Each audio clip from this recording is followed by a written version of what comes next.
Siendo las 10:05, vamos a dar inicio a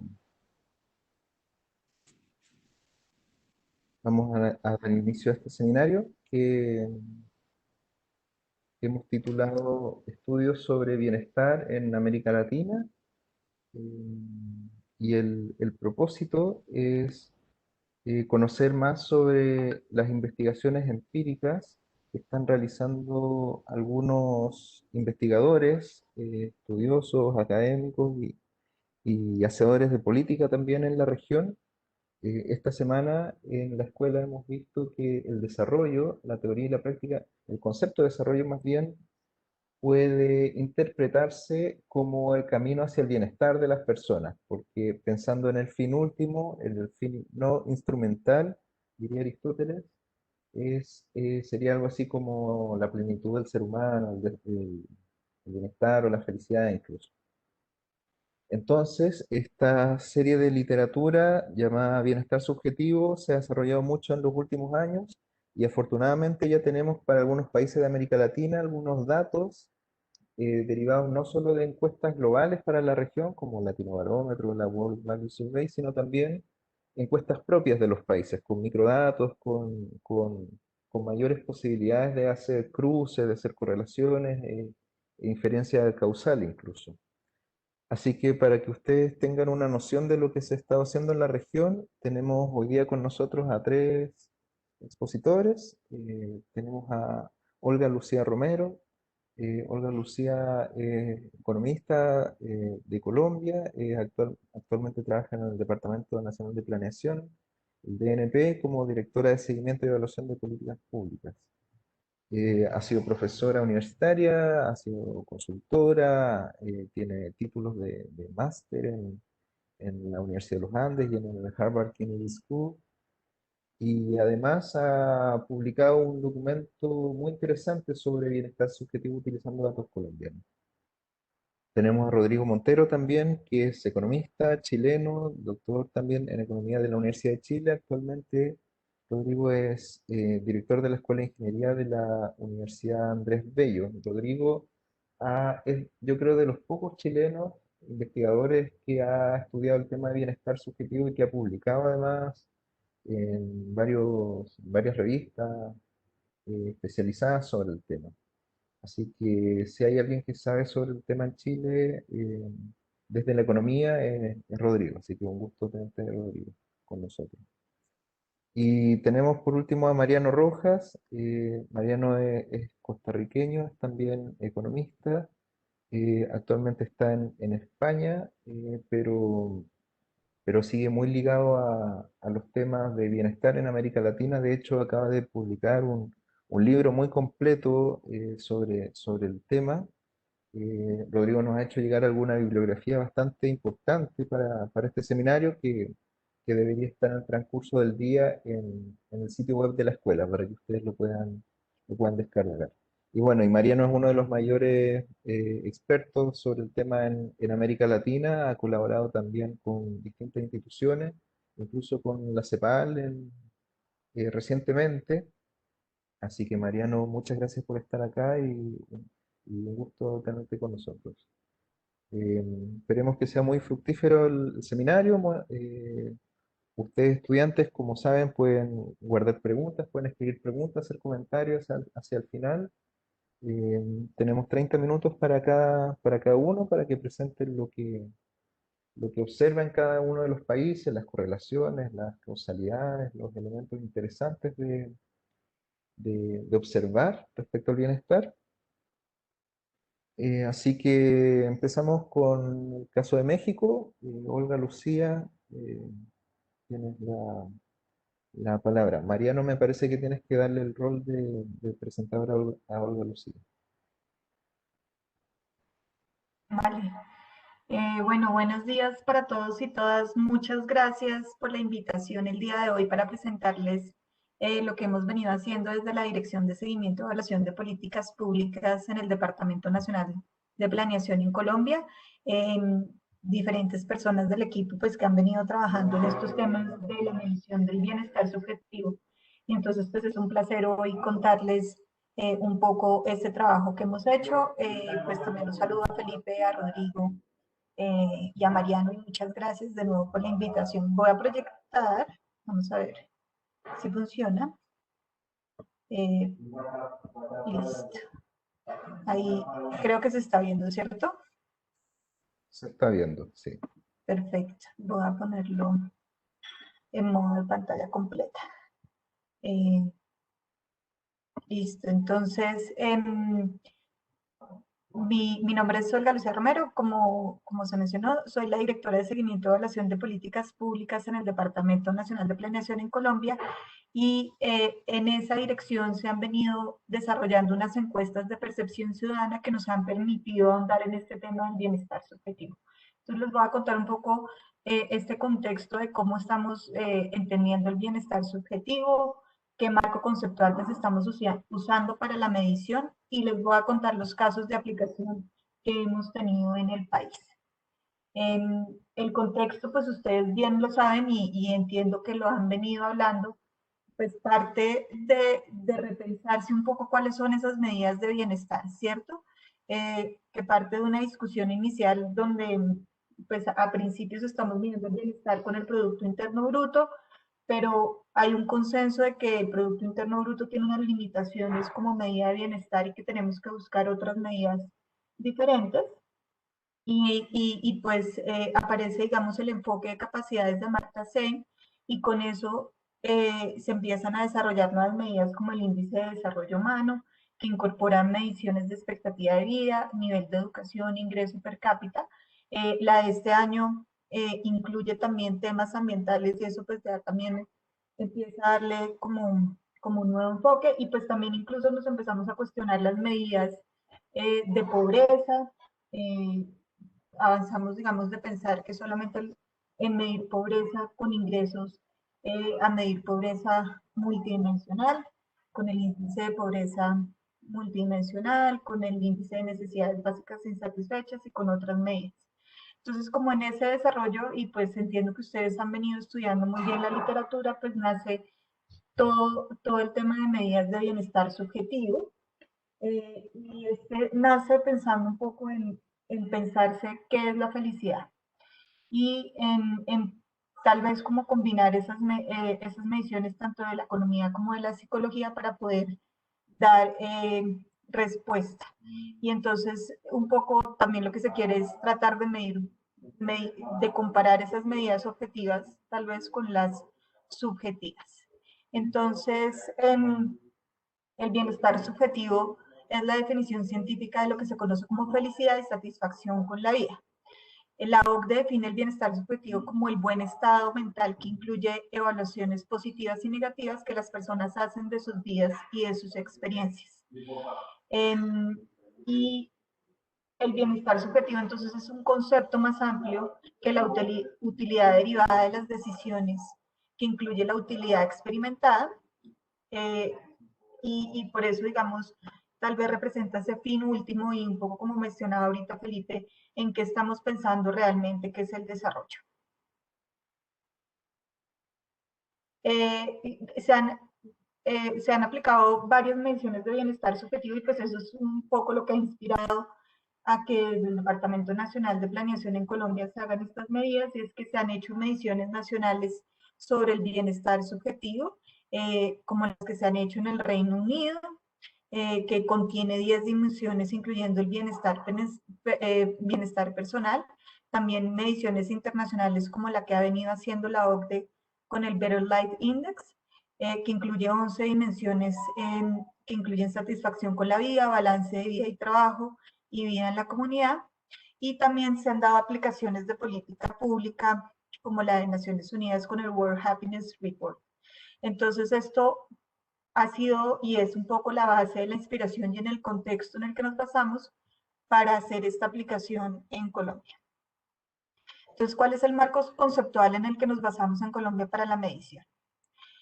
Para medir el bienestar subjetivo, pues lo que hacemos es utilizar la aproximación que utiliza la OCDE en su publicación de Measuring Subjective Well-Being, que recoge 3 elementos principales para aproximarse a cómo las personas experimentan y evalúan los distintos aspectos de su bienestar subjetivo. El primero es la evaluación estructural, que es la dimensión principal y la más estudiada, que mide la satisfacción general con la vida y busca obtener sus juicios evaluativos sobre cómo está la vida de los individuos y de algún aspecto en particular. Pero entonces esto es más como el cómo estamos generalmente. ¿Qué tan satisfecho está usted con la vida? Es un ejemplo, digamos, de las preguntas que se utilizan para medir esa evaluación estructural del bienestar subjetivo. También está la afectación, que es coyuntural y complementa las mediciones de satisfacción y determina ese estado emocional de los individuos respecto a un periodo de tiempo corto. Entonces establece cómo la gente experimenta su vida en lugar de cómo la recuerda. Entonces, este estilo de preguntas es qué tan feliz, qué tan ansioso, triste o preocupado se sintió el día de ayer. Entonces establece un periodo de referencia. Y con eso tenemos tanto la medida estructural como la coyuntural. Y está la eudaimonia, que mide el sentido y el propósito de la vida de las personas. Qué tan realizados estamos con lo que queremos hacer, con ese potencial que tenemos para desarrollarnos en la vida. Y un ejemplo de pregunta para medir este bienestar es qué tan significativas son las cosas que hace en su vida. Entonces, bajo este marco que establece la OCDE en su publicación del 2013, es con el que nosotros empezamos a desarrollar las mediciones de bienestar subjetivo en el país. Entonces, tomamos las preguntas núcleo que define la OCDE para tener información sobre el bienestar subjetivo, que además son preguntas que son comparables internacionalmente porque se han incluido en otras encuestas y han sido realizadas por otros países. Entonces, por eso decidimos tomar estas preguntas. La pregunta 1 que tomamos es, en una escala de 0 a 10, donde 0 es nada satisfecho y 10 es muy satisfecho, ¿qué tan satisfecho está usted con su vida? La segunda pregunta es, en una escala de 0 a 10, donde 0 es nada feliz y 10 es muy feliz, el día de ayer, ¿qué tan feliz se sintió? Entonces, si se dan cuenta, pues la primera pregunta es,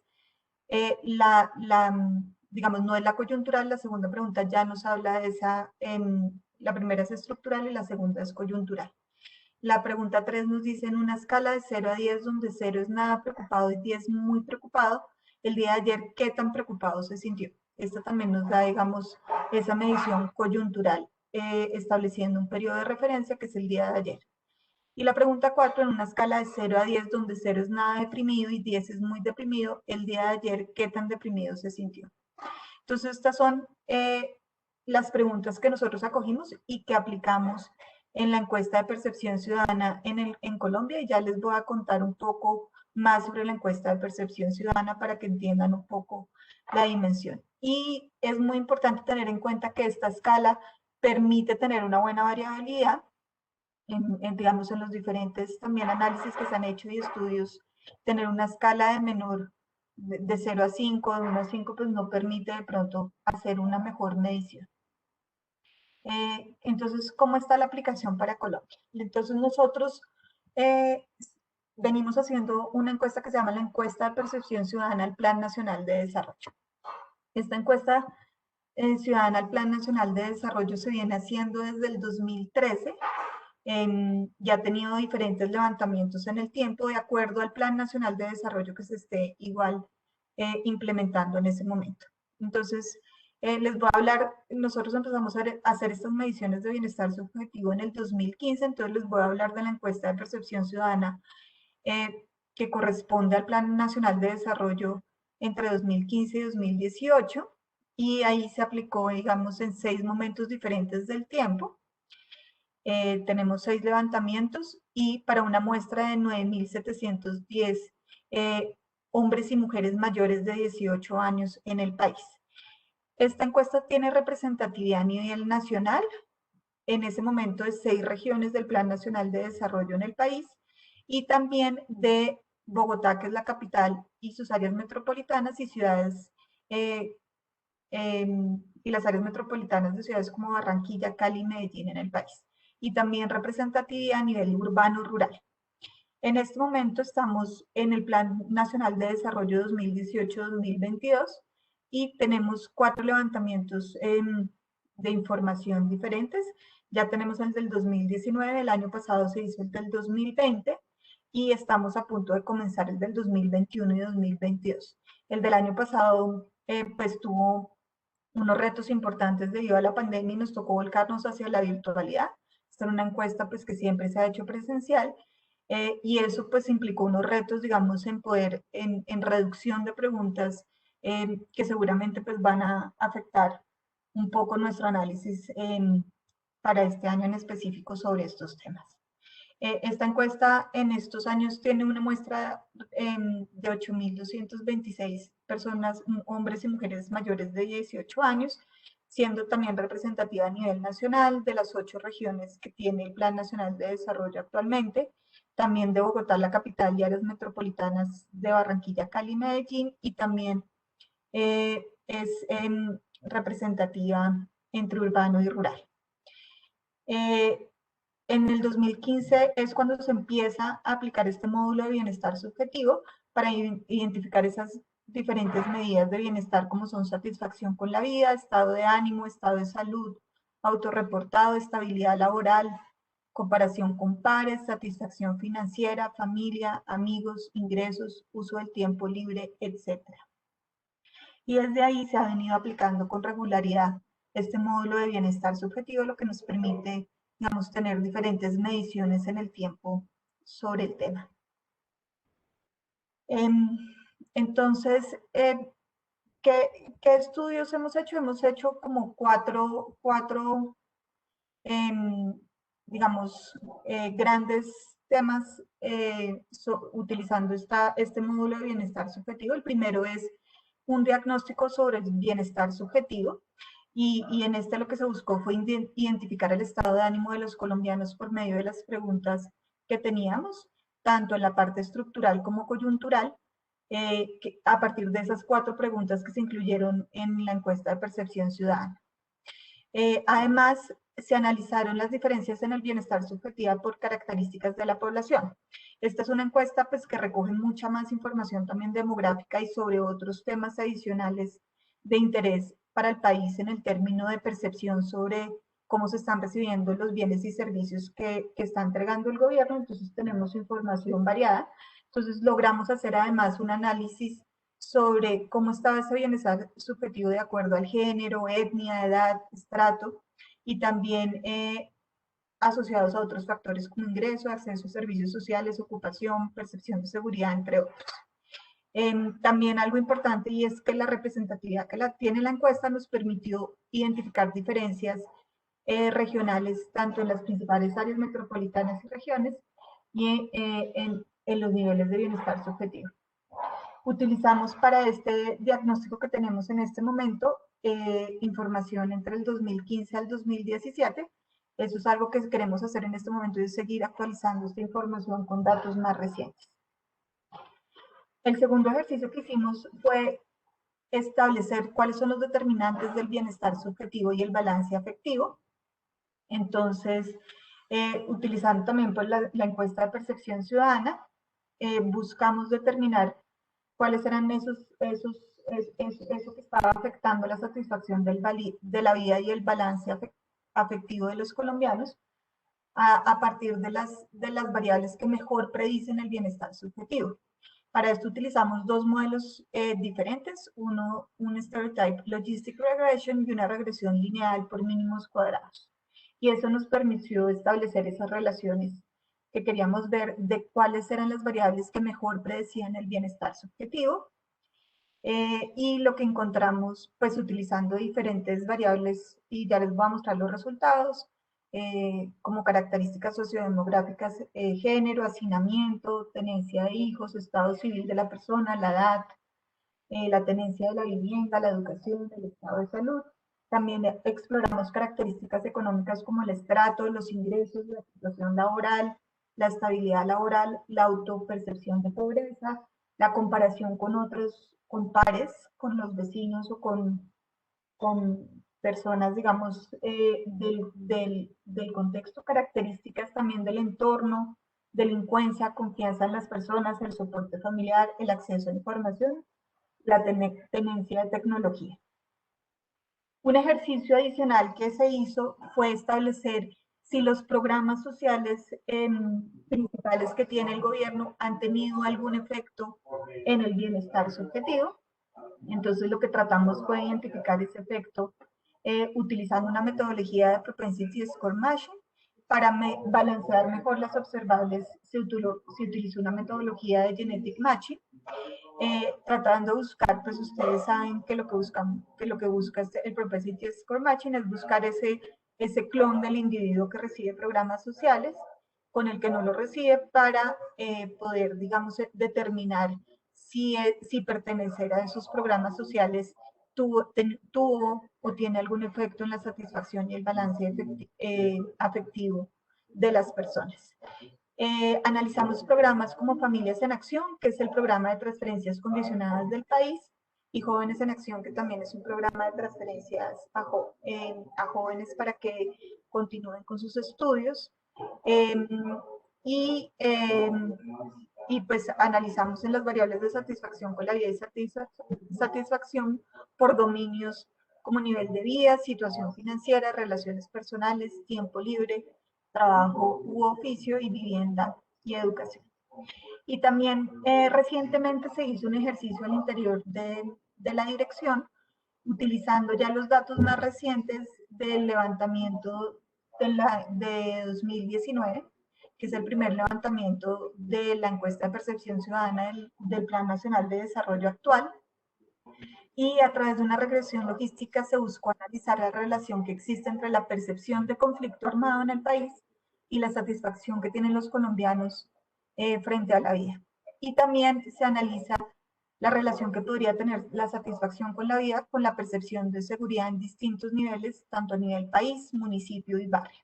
Entonces, estos son los 4 grandes ejercicios que se han realizado en el país desde la Dirección de Seguimiento y Evaluación de Políticas Públicas utilizando esta encuesta de percepción ciudadana sobre el bienestar subjetivo. Y ahora les voy a contar un poco sobre los resultados que hemos tenido.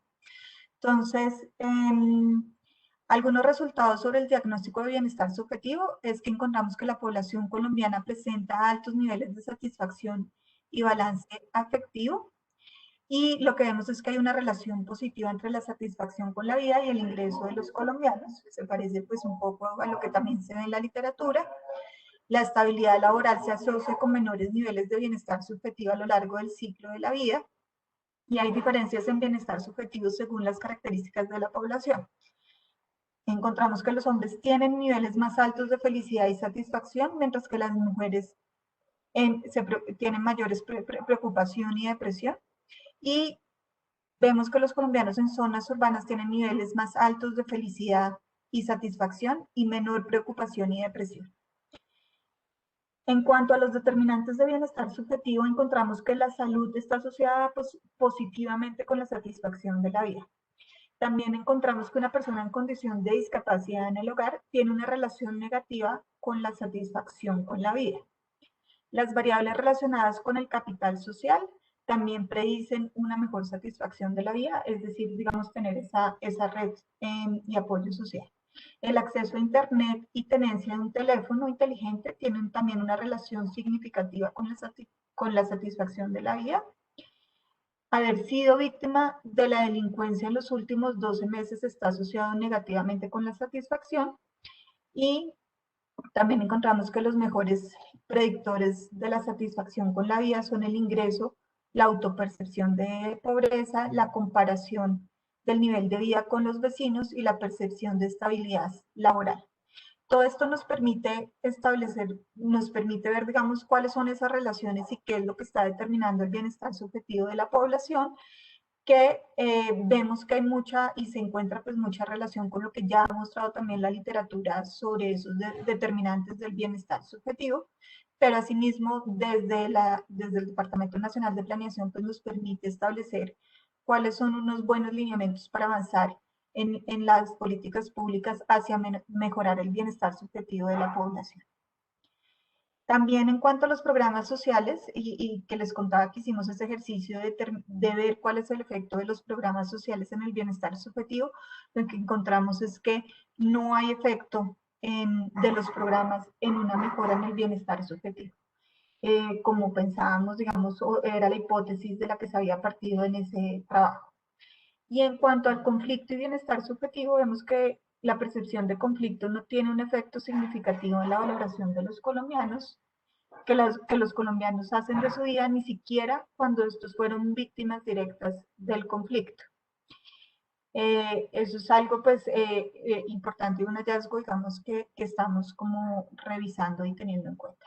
Y en términos de seguridad se encuentra que se encuentran resultados consistentes también con la literatura, donde se manifiesta que de manera significativa quienes tienen una mayor percepción de inseguridad manifiestan menores niveles de satisfacción con la vida. Y estos resultados además se mantienen en todos los niveles de país, municipio y barrio. Entonces, estos a grandes rasgos son los resultados que nosotros tenemos sobre las medidas de bienestar. Nosotros en qué estamos trabajando un poco o qué se viene y estamos pensando sobre este tema, pues uno es aplicar en todas estas medidas de bienestar. Estamos aplicando la encuesta de percepción ciudadana para el periodo de 2021 y 2022. Ya ahorita en marzo empezamos la recolección de este año y también estamos complementando esta información objetiva con indicadores subjetivos provenientes de esta encuesta de percepción ciudadana. Queremos seguir actualizando estas medidas de bienestar subjetivo en el país y tenerlas de acuerdo a las desagregaciones que nos permite tener la encuesta. También seguir ahondando en nuevos análisis a partir de las medidas de bienestar subjetivo y articularnos con actores nacionales e internacionales. Esto es muy importante en también seguir avanzando y desde nuestra posición, digamos, en el Departamento Nacional de Planeación, en poder enfocar a hacer políticas públicas que tengan en cuenta estas mediciones de bienestar subjetivo y puedan, digamos, sobre todo al revisar los determinantes del bienestar subjetivo, apuntarle a poder mejorar esos determinantes para poder así mejorar el bienestar subjetivo en el país. Y con esto terminaría mi presentación y lo que se ha hecho en el país. Y ahora ya Muchas no sé, gracias. no sé es cómo dejar de compartir, pero pues lo... Eh, Tienes que subir. Ah, ya, Es. creo que ya, bueno, o ahí me ayudaron ustedes. Muchas gracias, Ana Lucía. Muy interesante lo de la encuesta. La verdad yo no lo conocía y es una gran fuente de información para hacer análisis. Si te parece bien, vamos a dejar las preguntas hacia el final, así recolectamos sobre las tres presentaciones y hacemos una discusión. Claro que sí. Em, Ahora viene Rodrigo. No sé si tienes ya el rol de presentador. Sí, estoy como presentador, O- Felipe, pero no tengo la opción para compartir pantalla. No me aparece disponible la opción Share. A ver. em, Sí, señor Rodrigo, ¿ya tiene el rol de presentador? ¿Ok? ¿Ya? Sí, tiene que ir al botón de Share Screen abajo al lado de la cámara. Sí, Sí. sí. ¿La Lo, puede dar? O sea, ¿lo tiene lo, habilitado? lo pincho, pero no está habilitado el botón. De hecho, está ensombrecido. Ok, lo que pasa es que usted tiene un Mac, ¿cierto? Sí, correcto. Ok, puede ir a los privilegios de esa Mac. ¿Usted sabe cómo darle privilegios a las aplicaciones? Sí, Bueno, tiene que ir a los privilegios y darle que pueda compartir contenido, creo que es ahí, para que la Mac como que te permita temas de seguridad hacer el share screen. ok. Estoy otorgándole el privilegio a Cisco Webex Event. Exacto.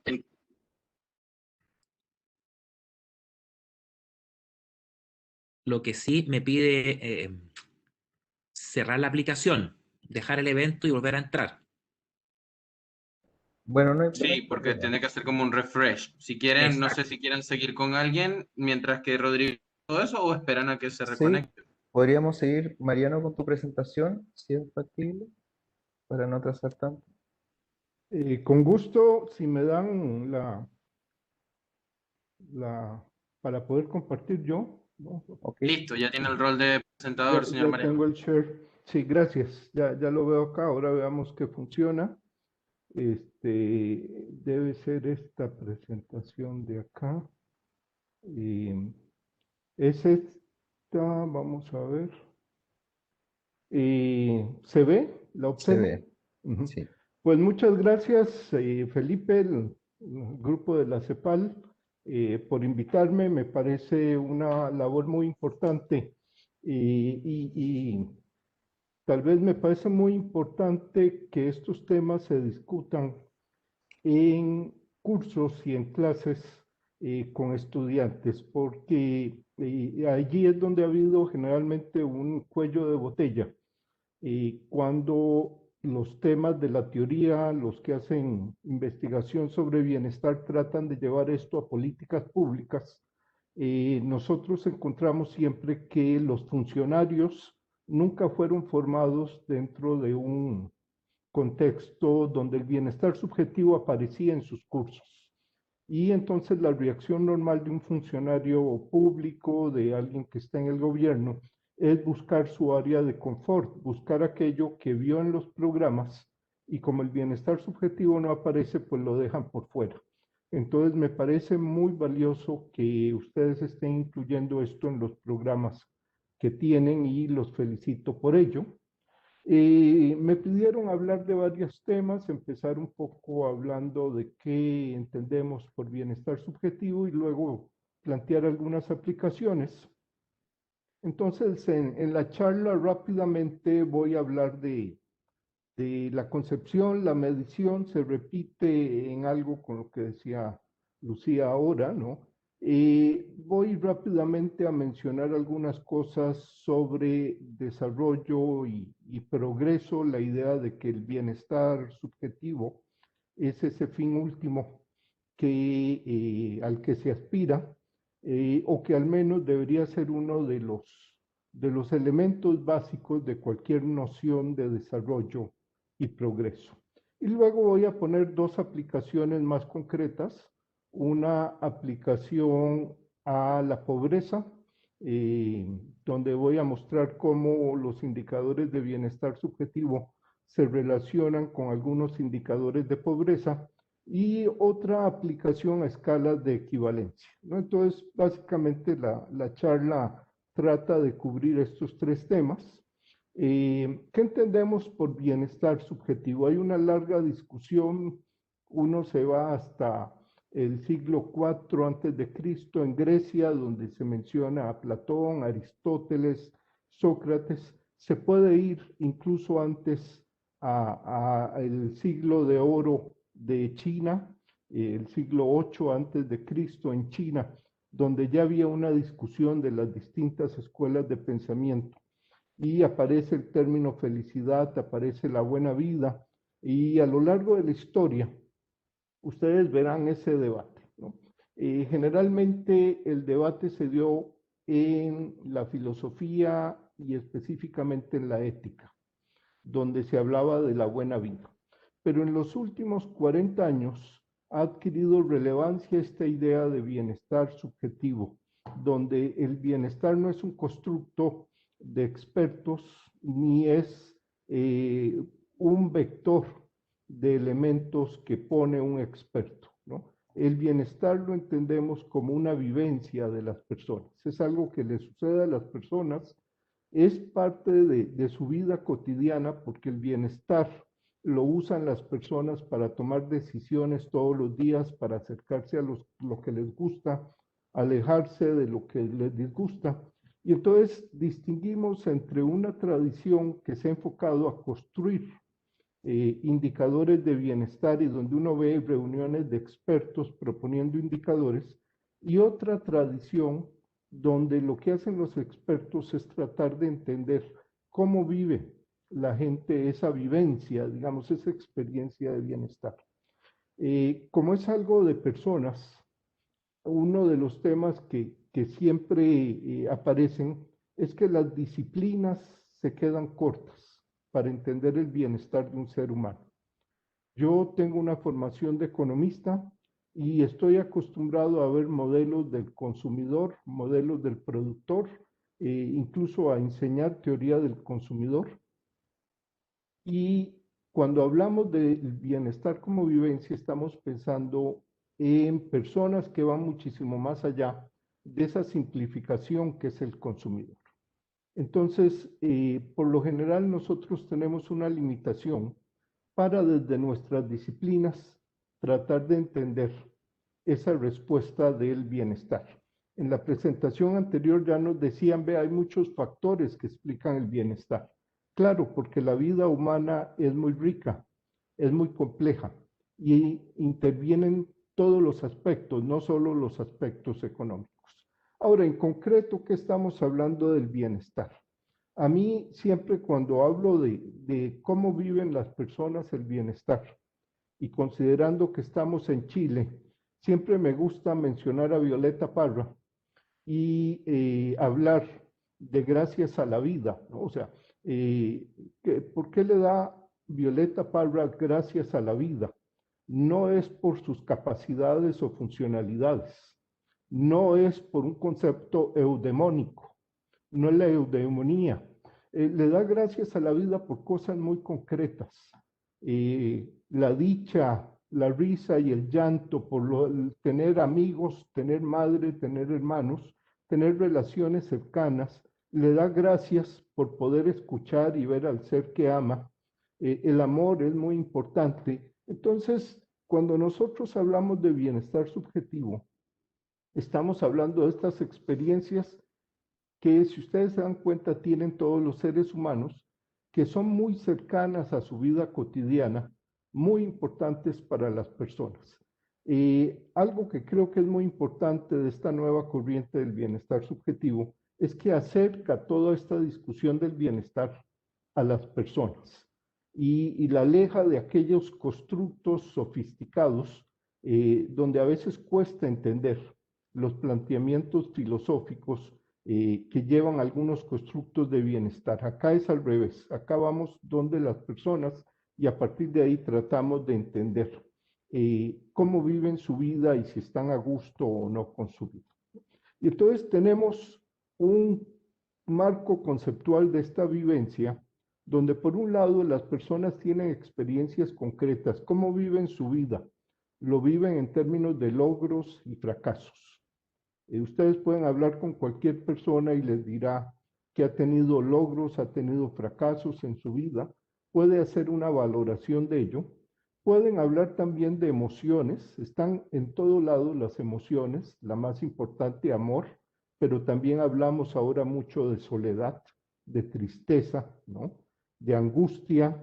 Tenemos dolores y placeres, todas esas son experiencias diarias y las personas son capaces de hacer una síntesis a partir de esas experiencias. ¿Cómo marcha mi vida? Bastante bien, bastante mal, muy mal, algo bien.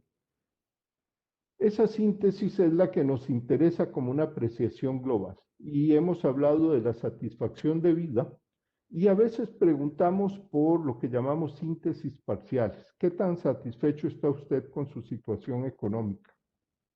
¿Qué tan satisfecho está usted con su situación familiar, las relaciones de pareja?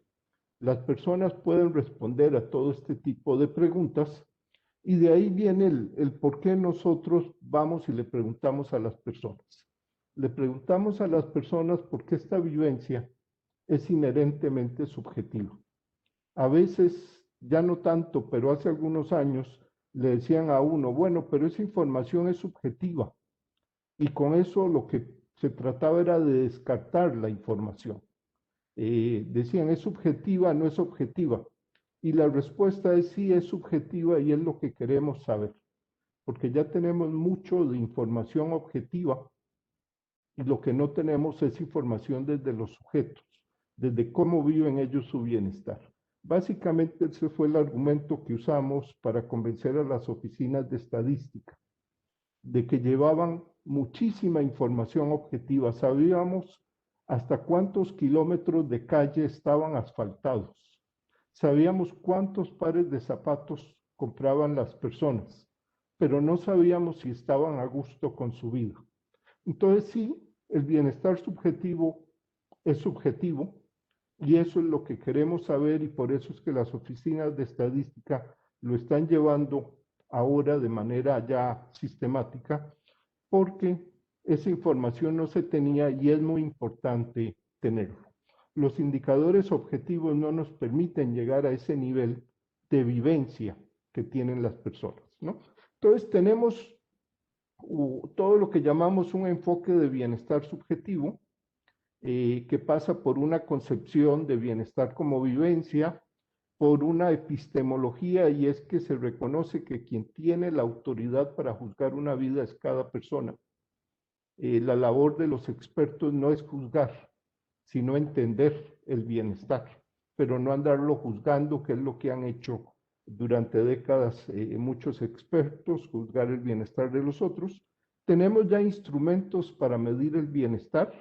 En la charla anterior ya se mencionó mucho a los lineamientos de la CEPAL, perdón, de la OSD, los guidelines to measure subjective well-being, y tenemos ya todo un marco teórico conceptual para entender y explicar esa vivencia de las personas. Aquí les pongo unos datos que no son míos. Esto viene de un colega de la Oficina de Estadística de México, Gerardo Leiva, que muestra algunos hechos o eventos correlatos y cómo se relacionan con la felicidad, la satisfacción de vida, los estados de ánimo. Lo que quiero mostrarles con este gráfico es básicamente que el bienestar subjetivo es sensible a muchos factores, va más allá del ingreso. Y aquí algo que resultó muy interesante era ver tipos de violencia o de agresión. Y pareciera que la que es más violenta, la que causa una mayor pérdida de bienestar, es la agresión física que se sufre con alguien con quien se cohabita. Básicamente estamos hablando de violencia doméstica. La violencia doméstica golpea fuertemente el bienestar de las personas, mayoritariamente son mujeres las que están sufriendo esta violencia doméstica, y vean que este es, digamos, el impacto más grande en relación a otros factores, como que se extravió un familiar o se reciben extorsiones, amenazas, ¿no? Entonces, el bienestar subjetivo es muy sensible a muchos factores y eso nos lo permite ver esa información que a veces no logramos captar. Nada más comentario al margen, esta fuente de información que es la encuesta de bienestar autorreportado del INEGI en México es muy útil. Tenemos una Viare 2012, otra 2014 y tenemos una serie trimestral desde el 2015 que nos permite ver trimestre a trimestre cómo va variando este bienestar subjetivo en México e incluso hacer predicciones hasta electorales de quién va a ganar las elecciones a partir de cómo se comportan estos datos, ¿no? ¿Cómo se mide? Pues ya se habló al respecto. Realmente ahora hay mucho investigación, la Oficina de Estadística de Europa, de la Comunidad Europea, Eurostat, tiene su medición del bienestar subjetivo, está en las grandes encuestas como Gallup, el World Value Survey, pero también las oficinas de estadística de muchas partes. Y siempre remito al INEGI en México, porque han hecho un excelente trabajo para medir el bienestar. Es más, el INEGI ahora está construyendo un indicador ya de bienestar para llevarlo en paralelo al Producto Interno Bruto. ¿Qué les presento además empíricamente? Algo que a mí me parece muy importante es que esta información de bienestar subjetivo, de que da información nueva que no estaba en otras partes. Por mucho tiempo pusimos el énfasis en el Producto Interno Bruto, hablábamos del ingreso per cápita y luego vino el Índice de Desarrollo Humano como alternativa al Producto Interno Bruto. Pero si nos vamos a ver la correlación que hay entre ingreso per cápita y índice de desarrollo humano, pues es una correlación muy alta. El índice de desarrollo humano aporta poco de información adicional a la que ya aporta el Producto Interno Bruto. En parte porque el Producto Interno Bruto es un componente del índice, pero en parte porque las variables de salud y de educación están correlacionadas con el Producto Interno Bruto. Entonces ustedes verán que para América Latina la correlación entre índice de desarrollo humano y Producto Interno Bruto es muy alta. Pero cuando nos vamos a la información de bienestar subjetivo, nos damos cuenta de que la correlación es baja. La satisfacción de vida tiene una correlación de 0.24 con el ingreso y el índice de desarrollo humano. ¿Qué quiere decir esto? Que hay información adicional en esa pregunta o en esa variable que no logran captar ni el ingreso ni el índice de desarrollo humano.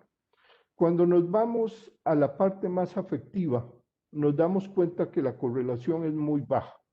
Esto es importante en América Latina por una razón. Los estados afectivos positivos, las emociones positivas de los latinoamericanos son las más altas del mundo. Los latinoamericanos tienen, por ponerlo en términos económicos, tienen una ventaja competitiva en emociones positivas. Disfrutan de muchas emociones positivas. Y vean que la correlación baja con el índice de desarrollo humano y el ingreso, lo que nos dice es que esos indicadores de ingreso no captan ese estado afectivo positivo de los latinoamericanos. Y por lo tanto no captan tampoco los factores que lo explican. Estamos dejando por fuera cosas muy importantes para los latinoamericanos cuando nos enfocamos únicamente al ingreso o al índice de desarrollo humano. Entonces, es importante esta información porque nos da información, digamos, nos da una perspectiva más amplia de cómo viven los latinoamericanos su vida, ¿no? ¿Por qué es importante ver esta información? Porque la gente busca su felicidad, la gente busca su satisfacción de vida y actúa para ello. Entonces aquí les pongo un gráfico que ha sido muy usado, pero les voy a poner también otro gráfico más cercano a la vivencia de ustedes en un momento. Este gráfico muestra la situación de Egipto, donde el Producto Interno Bruto de Egipto iba creciendo, pero la satisfacción de la población iba cayendo. Es una situación que se puede dar en muchos lados. Ustedes ven los indicadores de ingreso, los indicadores de desarrollo humano, y los verán que van ascendiendo. Pero la felicidad va en caída. ¿Qué pasa en Egipto? Pues es cuando se da la famosa primavera árabe. Lo que quiere decir esto es que la gente reacciona porque está insatisfecha y los políticos que se están fijando en el PIB per cápita y en el índice de desarrollo humano no logran entender por qué hay descontento social. Hemos visto, y ya hay mucha investigación al respecto, que la información de bienestar subjetivo es muy útil para entender la probabilidad de reelección del partido oficial. Cuando la gente está satisfecha con su vida, es más probable que el partido oficial se reelija. Hemos visto que la migración depende de la felicidad de las personas. ¿Quiénes migran? Los que están insatisfechos. ¿Quiénes se divorcian? Los que están insatisfechos. Entonces, la satisfacción de vida nos sirve para entender comportamiento humano y comportamiento de masas, de movimientos sociales. Por ejemplo, este es un gráfico para Chile. Esta es la situación de PIB per cápita en Chile, y ustedes tendrán a los presidentes de Chile hablando de el milagro económico, al Banco Mundial hablando de Chile como milagro económico, pero cuando nos vamos a ver la información de bienestar subjetivo, En los últimos 20, 25 años, el bienestar subjetivo en Chile no ha aumentado. Y entonces uno empieza a entender los movimientos sociales, el descontento social, cuando se fija en datos de bienestar subjetivo que captan más la situación de vivencia de las personas que cuando se fija en esos indicadores de crecimiento económico que están muy alejados de la vivencia diaria.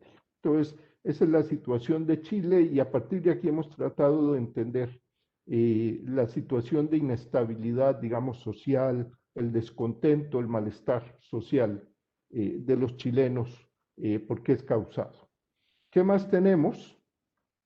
El bienestar subjetivo se puede usar para no solo marcar el norte a dónde queremos ir como sociedad, se puede usar para investigar sobre algunos temas de economía.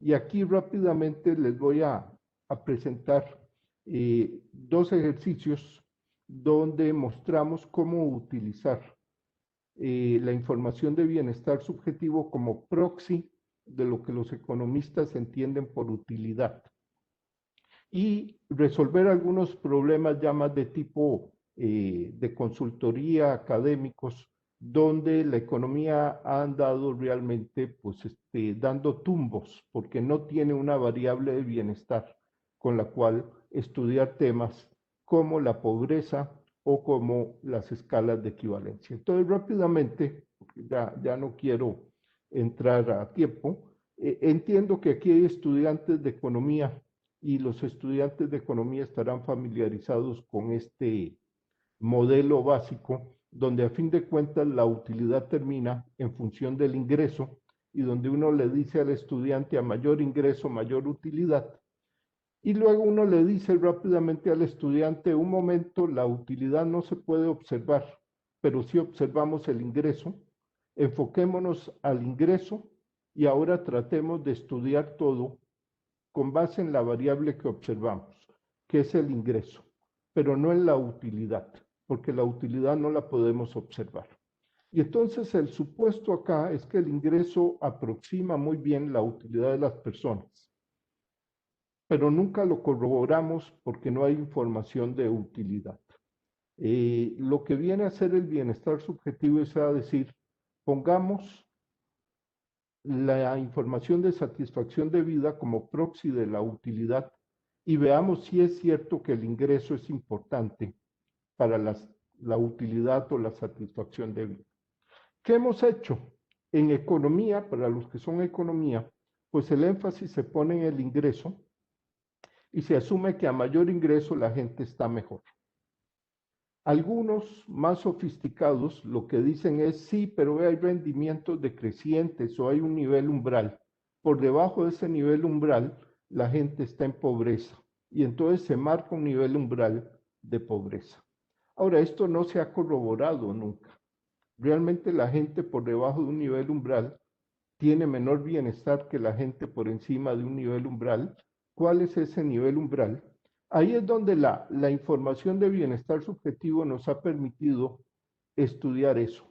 Tenemos información que viene de las personas sobre su satisfacción de vida, sabemos su ingreso y con eso podemos ver si realmente la gente de bajo ingreso tiene menos bienestar que la gente de ingresos medios, que es lo que hacemos generalmente. Aquí ustedes tienen un gráfico donde vemos gente que tiene bajo ingreso y ingreso medio, ¿no? Lo que llamamos pobre y no pobre. Lo contrastamos contra la satisfacción de vida, baja y alta, ¿no? Y entonces vemos que tenemos gente que es pobre de acuerdo a su ingreso, pero que reporta alta satisfacción de vida. Y son bastantes, o sea, no es un porcentaje pequeño, son muchos. Y tenemos gente que dice que no es pobre y algunos de ellos reportan baja satisfacción de vida. ¿Qué es lo que estamos diciendo acá? Bueno, básicamente el ingreso por sí solo no logra una clasificación precisa. Y cuando hacemos programas sociales basados en el ingreso, pues vamos a estar fallando en generar bienestar, porque ni siquiera tenemos una buena clasificación de quiénes son los que necesitan este apoyo social, mucho menos sabemos cómo llegarles a aumentar ese bienestar, ¿no? Entonces no sorprende que los programas sociales tengan un bajo impacto en el bienestar. O sea, viene desde un problema de clasificación de las personas como pobres o no pobres con base en ingreso. Hay otras variables, pero en realidad pues, todo es lo mismo. Fallamos en la clasificación de personas como pobres y no pobres. ¿Qué es lo que hace que haya personas con bajo ingreso y alto bienestar? Básicamente las relaciones humanas.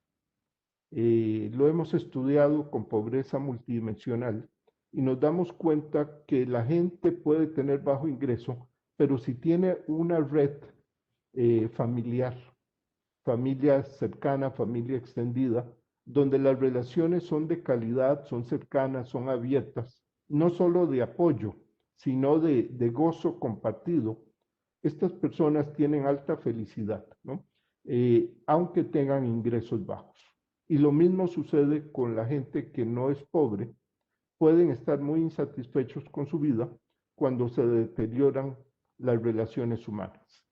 Eso explica también el caso de Chile, donde el bienestar no sube porque tienen más ingreso, pero menos días feriados, llegan a las 10 de la noche a la casa, no hay tiempo para compartir con la familia, con los hijos. Entonces, en el largo plazo se van deteriorando las redes sociales de gozo, no solo las de apoyo, las de gozo compartido, y eso hace que el bienestar no crezca aunque haya un mayor ingreso. Hemos estudiado muchos tipos de pobreza y, nos damos cuenta que las clasificaciones fallan básicamente porque todas estas clasificaciones de pobreza se basan en criterios asociados al ingreso. Pobreza de activos, pobreza de capacidades, pobreza del hogar, y no logran identificar muy bien quiénes son los que están insatisfechos. Pongo un segundo ejemplo, que son las comparaciones de ingreso. Siempre que hacemos estudios de programas sociales de distribución de ingreso, nos enfrentamos a un problema y es que el ingreso es una variable de hogar. Nosotros tenemos el ingreso del hogar y lo que hacemos es atribuirlo a todos los miembros de la familia. ¿Cómo hacemos eso? Pues generalmente tomamos el ingreso del hogar y lo dividimos entre el número de miembros de la familia. Entonces, esta es información con la base VIARE del INEGI. Hemos hecho estudios de qué pasa cuando comparamos dos personas, el verde y el rosado, cuando comparamos dos personas que tienen ingreso del hogar distinto, pero también número de miembros del hogar diferente. ¿Qué indicador usamos? El ingreso per cápita, que es lo que usan los ministerios de Seguridad Social, del Ministerio de Desarrollo Social, es lo que usan los que miden la pobreza, o usamos un ingreso ajustado por tamaño del hogar. Si usamos el ingreso del hogar per cápita, esta persona que vive en una familia de 4 con un ingreso de $7.50 terminaría por debajo de una línea de pobreza. Diríamos que estos 4 miembros de esta familia son pobres y estos 2 son no pobres. ¿Qué pasa si usamos una escala distinta como la de Oxford o lo que se llama la OSD? Pues nadie es pobre porque se hace un ajuste por el tamaño del hogar. Se asume que hay economías de escala y que es el costo marginal de un miembro más en ese hogar es menor, va decreciendo conforme el tamaño del hogar crece. Esto es muy importante para determinar quién está por debajo de un umbral. Depende de qué escala de equivalencia use usted. Bueno, el bienestar subjetivo nos permite tener una variable de utilidad con la cual nosotros podemos abordar este tema. Este es para los que manejan teoría económica, esta es una función que nos permite entender una curva de indiferencia entre ingreso y número de miembros del hogar, y por lo tanto logramos ver la compensación necesaria a una familia cuando aumenta el número de miembros. La matemática está en uno de los papers que se los puedo enviar para quien quiera. No me voy a meter a la matemática, pero uno estima una tangente, esa curva de indiferencia, y en este caso la variable importante es un indicador de satisfacción en el hogar, del miembro del hogar.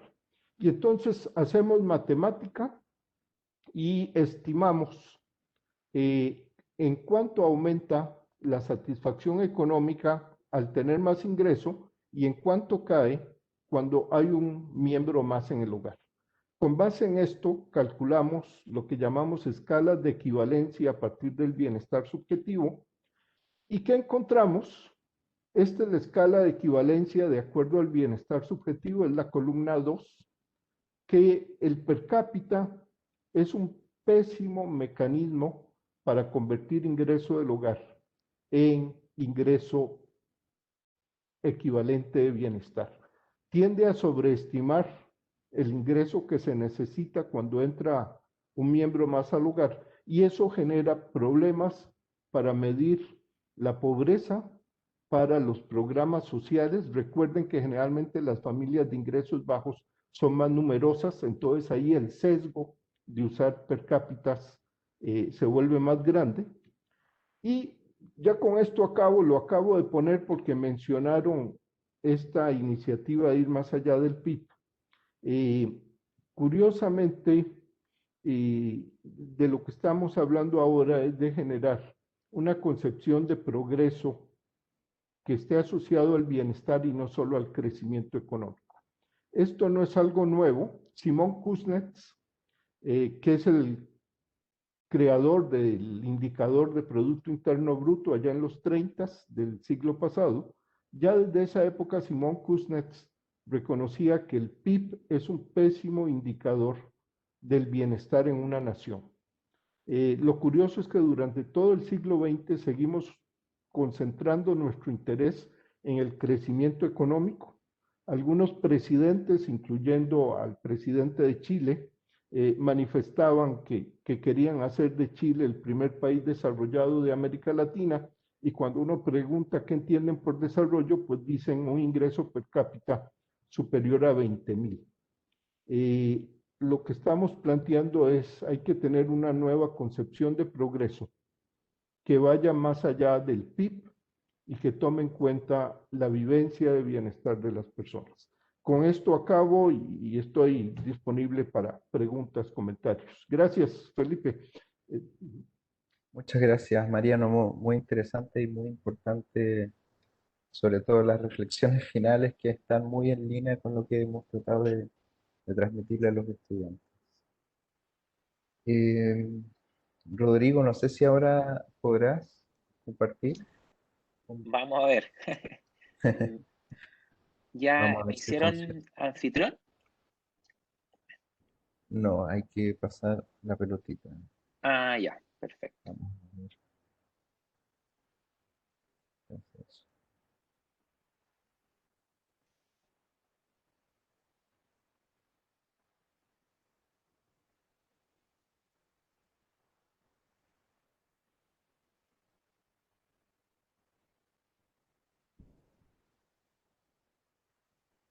ahí estás. Bien, muchas gracias, Felipe. Ahora sí puedo compartirla. Me imagino Sí, que la están viendo, ¿no? sí, se está viendo bien. Muy bien. Si pudieras Bueno, ponerlo en modo presentación, sería mejor. por supuesto.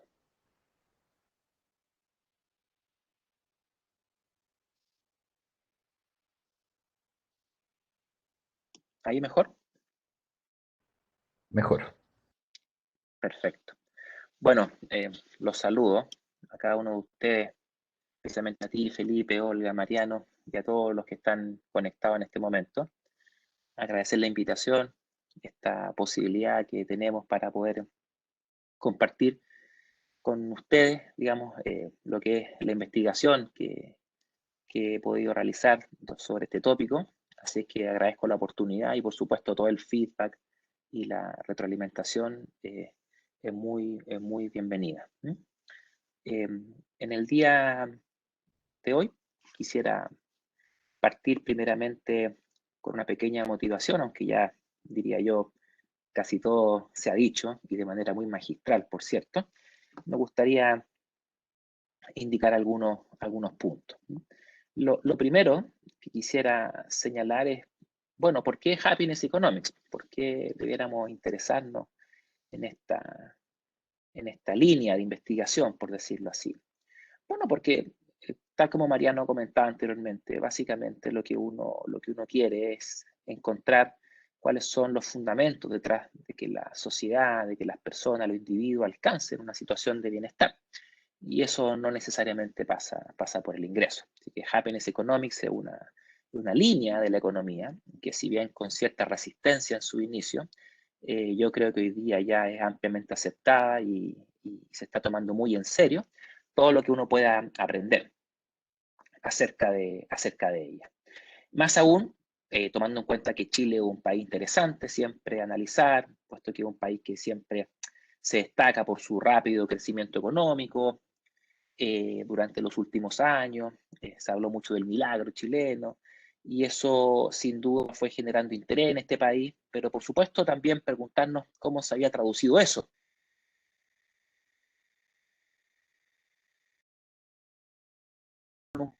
Donde los niveles de desigualdad nunca hace bien, la verdad, y siempre se han mantenido muy. Por lo tanto, lo que uno pueda investigar, analizar y descubrir en esta temática puede alimentar ciertamente el diseño, la implementación y, por supuesto, la evaluación de las políticas públicas en nuestro país. Todo lo que es la visión del bienestar subjetivo o de Happiness Economics, como uno se refiere a esto de manera más general, puede nutrir ricamente lo que son las políticas públicas, y en ese sentido creemos que uno puede hacer un aporte. Esto es una rama seria en economía, y permítanme hacer hincapié en eso de serio, porque cuando comienza esto a tomar fuerza, la verdad es que generalmente a uno como que le fruncía en el ceño y se miraba con cierta distancia esta temática, un poco tal vez desafiándola porque no podía o no era muy sólida. Pero la verdad es que esta línea de investigación, de la mano de personas como Mariano, por cierto, que aprovecho de saludar muy afectuosamente, ha ido tomando un rol preponderante en la agenda de talla mundial, como Richard Easter, Daniel Kahneman, Joseph Stiglitz, Angus Deaton, todos premios Nobel de Economía. Son gente que está investigando en esta área. Por lo tanto, nadie podría decir que esto es una disciplina light, por decirlo así, sino más bien es un área que se presta para que de renombrado prestigio estén investigando, porque sin duda es algo que vale la pena. Así es que en ese contexto me gustaría comentarles muy brevemente los resultados de dos investigaciones.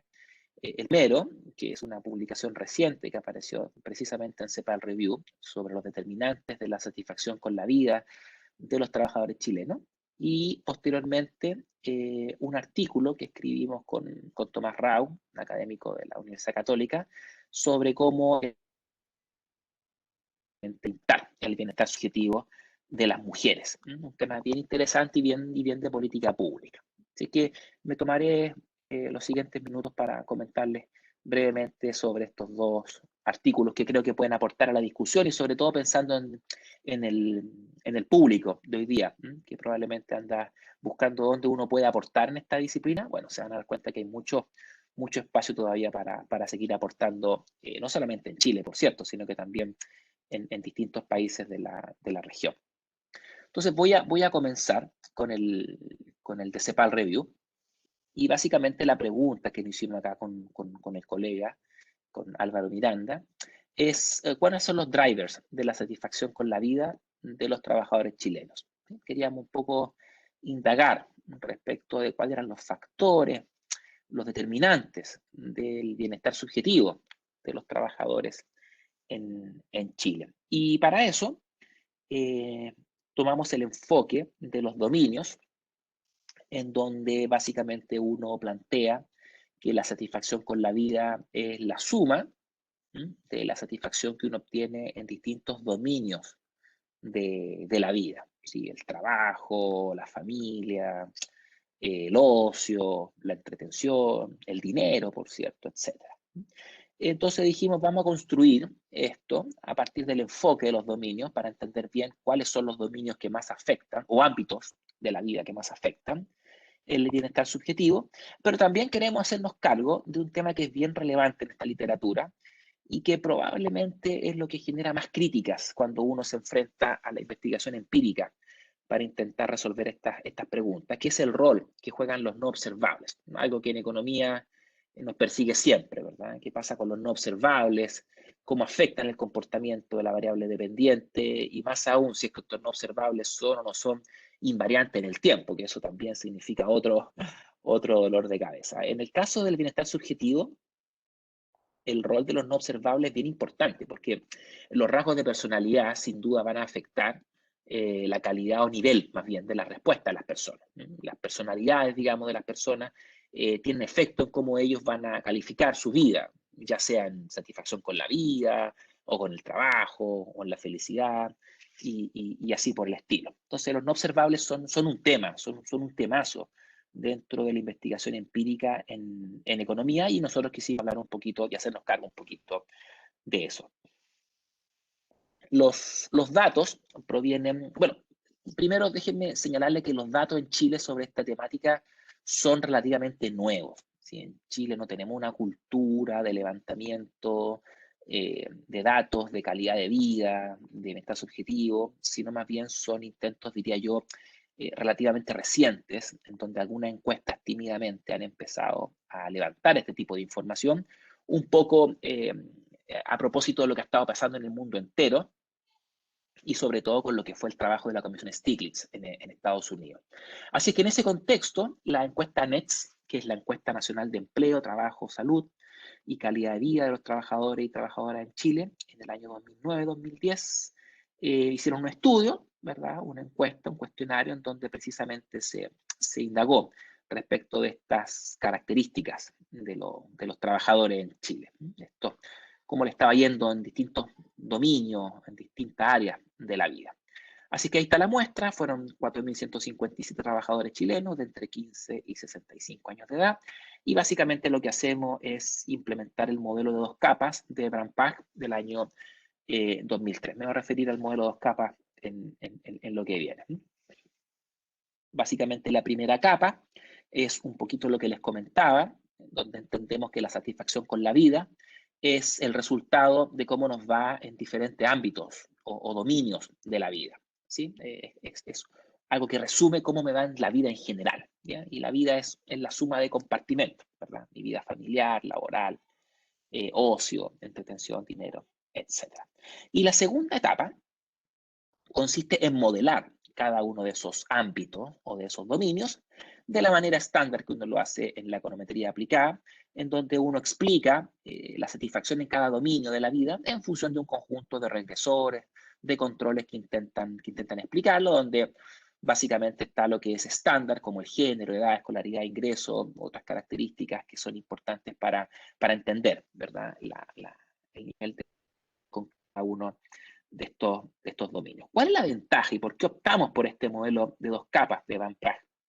Bueno, la ventaja esencialmente es que tú con una encuesta de tipo corte transversal, un cross-section, que es por ahora lo que tenemos en Chile, digamos, en calidad de vida, que es una foto en un momento del tiempo, podemos de alguna forma intentar, diría yo, de manera modesta, intentar controlar por el rol que tienen las variables no observables en el comportamiento del bienestar subjetivo de las personas. Y esta variable no observable nosotros la llamamos rasgos de personalidad, y al controlar por esta entonces podemos, digamos, confiar un poquito más en nuestros resultados, sin querer decir por eso que estamos llegando al fondo del asunto, sino más bien es un intento, como dije anteriormente, modesto por intentar hacernos cargo de esa problemática. Entonces, la primera etapa, uno domina la life satisfaction, ¿verdad? En función de estos dominios.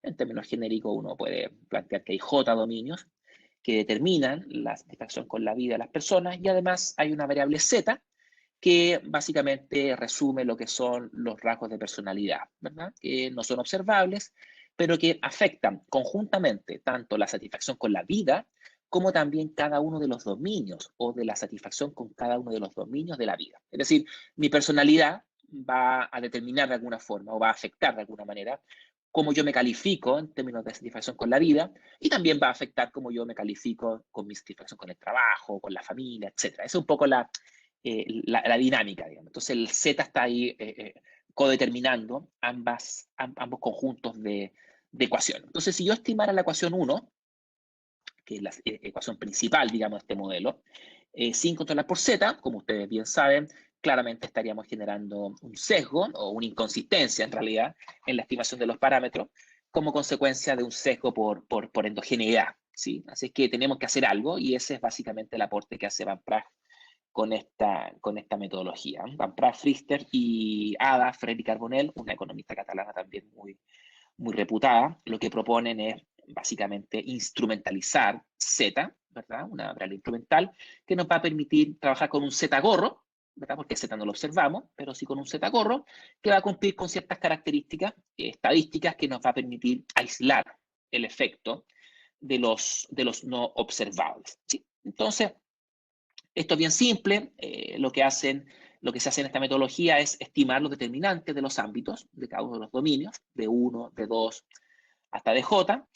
Luego de que tenemos estos determinantes, uno calcula los residuos de cada una de estas ecuaciones, y con estos residuos uno crea una matriz de dimensión J por J, una matriz cuadrada, en donde vamos a calcular o encontrar al primer componente principal de esta matriz de covarianza del error, y ese primer componente principal básicamente va a ser nuestra variable instrumental, nuestra Z gorrito, que vamos a utilizar para poder incorporar en las ecuaciones que anteriormente yo les señalé. Es decir, esta variable, este componente principal que uno obtiene, se agrega, se añade como un regresor adicional a la ecuación 1, que les mostraba anteriormente, de life satisfaction, y eso nos permite suponer, y ahí destaco la palabra suponer, porque en economía hacemos muchos supuestos, otro más, que el error que tenemos en la ecuación de satisfacción con la vida ya no va a estar correlacionado con los errores de las ecuaciones de los dominios, porque recuerden que los errores son ortogonales, y lo que hemos hecho básicamente es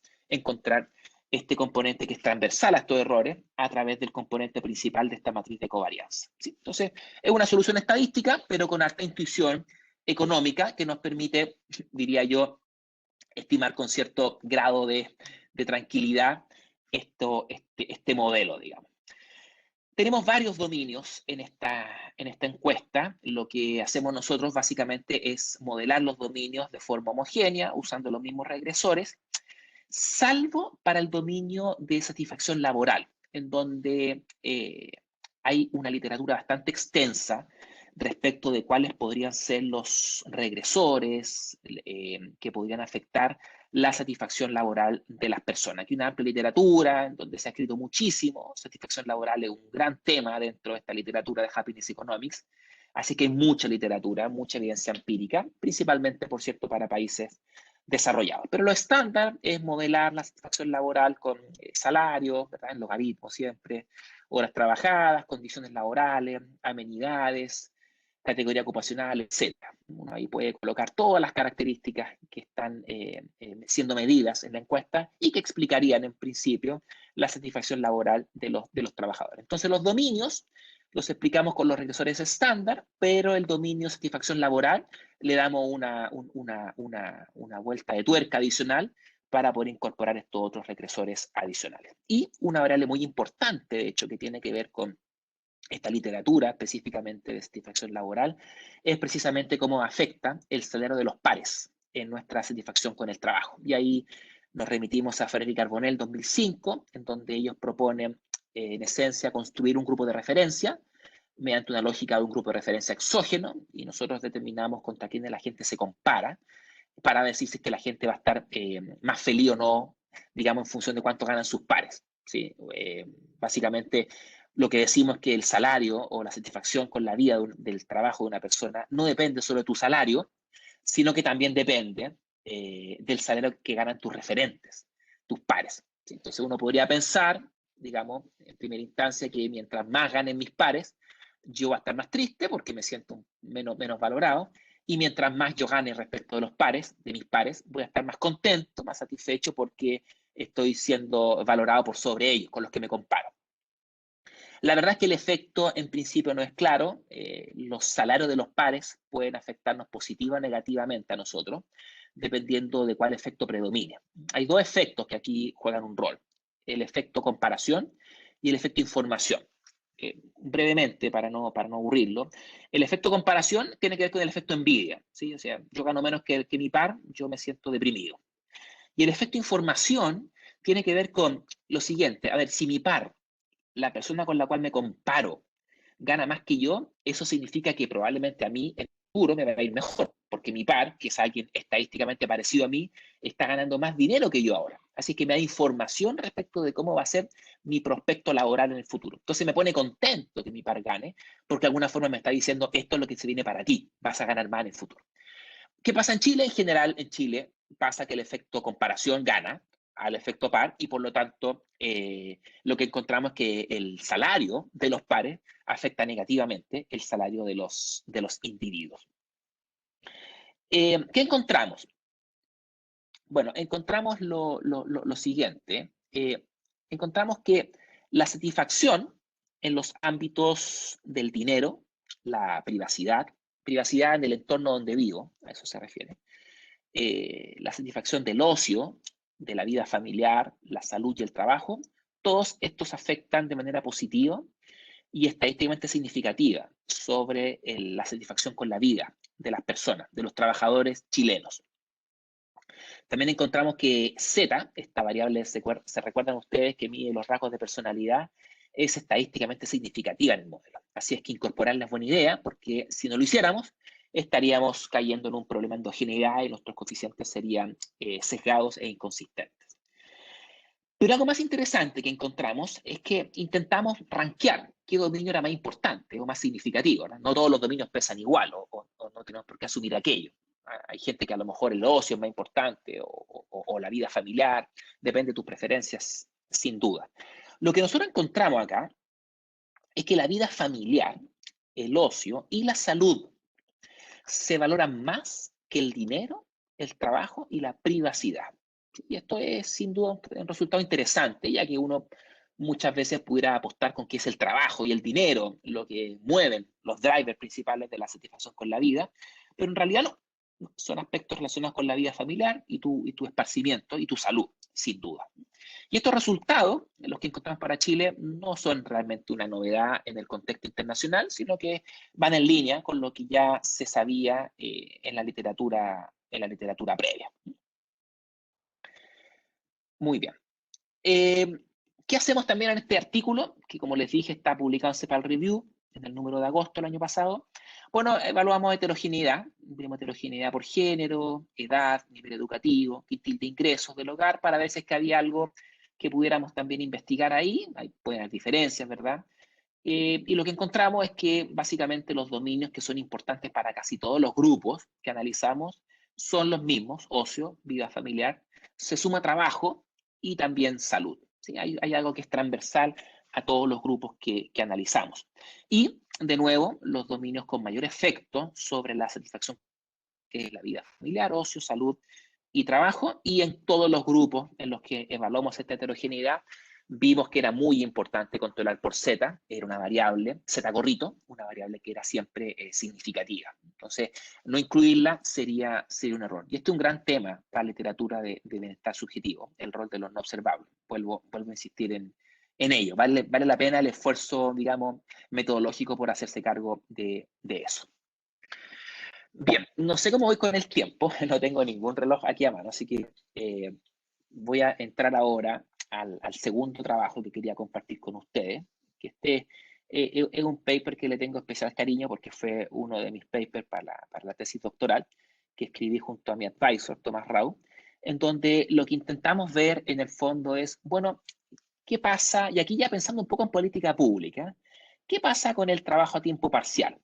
¿Es cierto esto de que el trabajo a tiempo parcial o part-time permite a las mujeres compatibilizar de mejor manera el trabajo con la vida familiar? Un trabajo full-time a veces puede resultar en algo complejo para las mujeres por cuanto ellas tienen esta dualidad de roles, ¿verdad? Hay todo un tema de cultura, costumbres, entonces eventualmente un trabajo part-time, y esta es la hipótesis, pudiera hacer un mejor match con sus intereses, con sus preferencias, y es una pregunta empírica que quisimos abordar. Por cierto, porque ya se ha abordado en economía en desarrollo, como les comentaré un poquito más adelante. Pero ¿qué es lo que les puedo comentar a modo de contexto? Miren, a modo de contexto les puedo decir que en la OECD el trabajo part-time en general es principalmente voluntario. La gente opta por un trabajo voluntario. Hay una alta tasa de formalidad y hay de verdad mucha flexibilidad.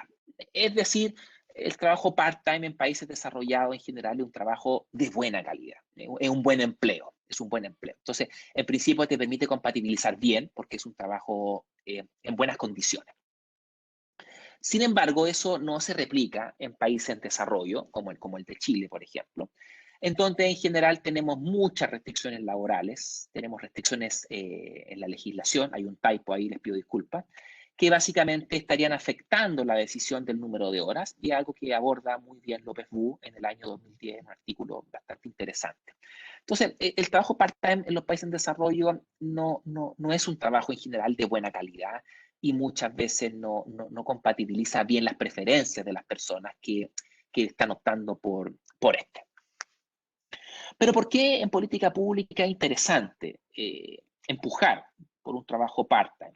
Bueno, porque el trabajo part-time permite básicamente apuntalar la tasa de participación laboral, algo que ha sido siempre un issue en nuestra economía en Chile, en donde la tasa de participación laboral femenina históricamente ha sido baja, incluso cuando nos comparamos con países similares al nuestro. Entonces, bueno, dijimos, ok, veamos si es que el trabajo part-time tiene algún impacto en el bienestar subjetivo de las mujeres en Chile, y vamos a analizar esto en dos dimensiones, en satisfacción con la vida, life satisfaction, y en job satisfaction, en satisfacción con el trabajo. Y aquí enfrentamos un desafío metodológico bien interesante, y por una parte es como el aporte que nosotros hacemos junto a Tomás en este artículo, y es que modelamos la endogeneidad del trabajo part-time, estimando un PROBIT ordenado, ¿verdad? Porque la variable dependiente es la satisfacción con la vida, ¿verdad? Pero con un regresor binario endógeno, ya que la decisión de trabajar part-time es, tal cual se dice, una decisión, es choice, entonces no puedo asumir la exógena, entonces controlamos por esa endogeneidad, pero a la vez, como yo solo observo información de mujeres que estén participando en el mercado laboral, corregimos al mismo tiempo por sesgo de selección. Entonces, el modelo básicamente es un modelo PROBIT ordenado con variable independiente dicotómica endógena, corrigiendo por sesgo de selección. O sea, 3 en 1, de tal forma de que podamos estimar algo relativamente confiable para ver el efecto del trabajo part-time. Bueno, esto es interesante, y aquí permítanme ahondar un poquito más, porque básicamente el trabajo part-time permite mejorar la situación socioeconómica de las familias, permite apuntalar la tasa de participación laboral femenina y, por cierto, termina impactando positivamente el crecimiento de largo plazo de las economías. Y como les decía anteriormente, las mujeres podrían estar eventualmente más satisfechas con un trabajo part-time por cuestiones culturales y por situaciones relacionadas con dualidad de roles. Por eso es que nos enfocamos en ese.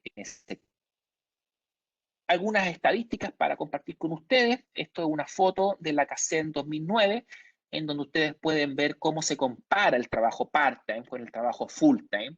Y ustedes concordarán conmigo que esencialmente el trabajo part-time en Chile es un trabajo de baja calidad, ¿verdad? Hay una menor formalización, son más breves, no tienen protección social, pero si ustedes se fijan muy bien en la primera fila, tienen un wage premium, ¿sí? Tienen un premio salarial, a lo mejor porque es una diferencia compensatoria para poder hacerse cargo, digamos, de que le va mal en todas las otras dimensiones. Entonces, el salario por hora es significativamente mayor que el salario por hora de los trabajadores full time. Pero en general, ustedes como pueden ver ahí, el trabajo part-time es un trabajo de baja calidad. En Chile me refiero, según los datos que uno puede mirar, ¿sí? Entonces, este premio salarial es la única ventaja que observamos en el trabajo part-time en Chile sobre el trabajo a jornada completa. Hay un paper muy interesante de Rau y Rojas, quienes sugieren precisamente lo que les señalaba anteriormente, y es que este premio salarial es por diferencias compensatorias. Así es que como ustedes pueden darse cuenta, ex ante, uno no puede decir que las personas van a preferir un trabajo part-time porque hay pros y hay contras.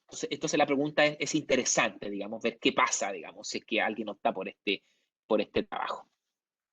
Los datos los obtuvimos de la Oxford Poverty and Human Development Initiative, la OFI, quienes el año 2009 aplicaron a una submuestra de 2.000 hogares de la CACEN del año 2006 un cuestionario con un foco preciso sobre calidad de vida, ¿sí? Con un foco en calidad de vida. Entonces ahí yo les diría que fue uno de los primeros fuentes de información que teníamos con este tipo de datos para Chile de calidad de vida, así es que lo tomamos, lo aprovechamos y tratamos de exprimirlo lo más que pudimos. Entonces ahí en ese cuestionario uno puede encontrar información sobre happiness, sobre job satisfaction, sobre life satisfaction y también sobre distintos dominios de la vida, ¿sí? La pregunta que se hace es la estándar, que ya se ha comentado aquí largamente, pero en este caso la escala era de 1 a 4. ¿Sí? Entonces te preguntaban por job satisfaction, life satisfaction, y tú decías, estoy para nada satisfecho, muy satisfecho, algo satisfecho. Perdón, el 2 es muy insatisfecho, ¿sí? Es para nada satisfecho, muy insatisfecho, es el 2, hay un typo, les pido disculpas. El 3 es algo satisfecho, y el 4 es muy satisfecho. O sea, el 1, muy malo, el 4, muy bueno o muy satisfecho. Escala de 1 a 4. Esa es la escala que se aplicó en este cuestionario y por eso es que tuvimos que modelar esto en el contexto de un PROBIT ordenado, ¿sí? De 1 a 4. Bueno, el modelo un poquito es un modelo, aquí voy a ser muy breve para no latearlo, además que ustedes lo manejan. Esto es un modelo de variable dependiente latente, ¿sí? Donde uno no observa el H asterisco, que es como tu nivel de satisfacción real, ¿verdad? Tu utilidad real, sino más bien uno observa H, que es básicamente la respuesta de 1 a 4. Entonces uno observa si la persona contestó 1, 2, 3 o 4, y en ese contexto hay que estimar los parámetros de este modelo, que son los beta, que son cómo afectan las variables X al bienestar subjetivo, gamma, que es el efecto que tiene el trabajo part-time, W es una dummy, que es el trabajo part-time, es la variable de interés, y también uno estima los C, que son los umbrales del modelo PROBIT ordenado, y esto obviamente uno lo puede aplicar con los datos que tenemos a partir de la encuesta OFI. Entonces uno tiene las probabilidades de observar cada una de las respuestas, la probabilidad de que el individuo me conteste J, con J de 1 a 4, uno las puede calcular de esa manera, y así construye la log livelihood, ¿verdad? Este es un modelo que se estima por máxima verosimilitud, y básicamente el desafío está en construir esa log livelihood. Ahora, hasta aquí vamos bien, pero no me he hecho cargo de dos temas que dije que me iba a hacer cargo. Primero, que el regresor binario es endógeno. W es endógeno porque es una decisión, es una choice. La persona decide trabajar part-time. No estoy haciéndome cargo de eso aquí. Y segundo, tampoco estoy haciéndome cargo del sesgo de selección, que también les dije que lo iba a hacer. Entonces, esta log livelihood se nos va a poner un poquito más compleja. La derivación matemática está publicada en el Journal of Development Studies, en un anexo que está online. Ustedes pueden descargarlo si es que gustan, digamos, y ahí pueden ver la matemática más en detalle. El de un cambio en el késimo regresor sobre la probabilidad se calcula de esa manera.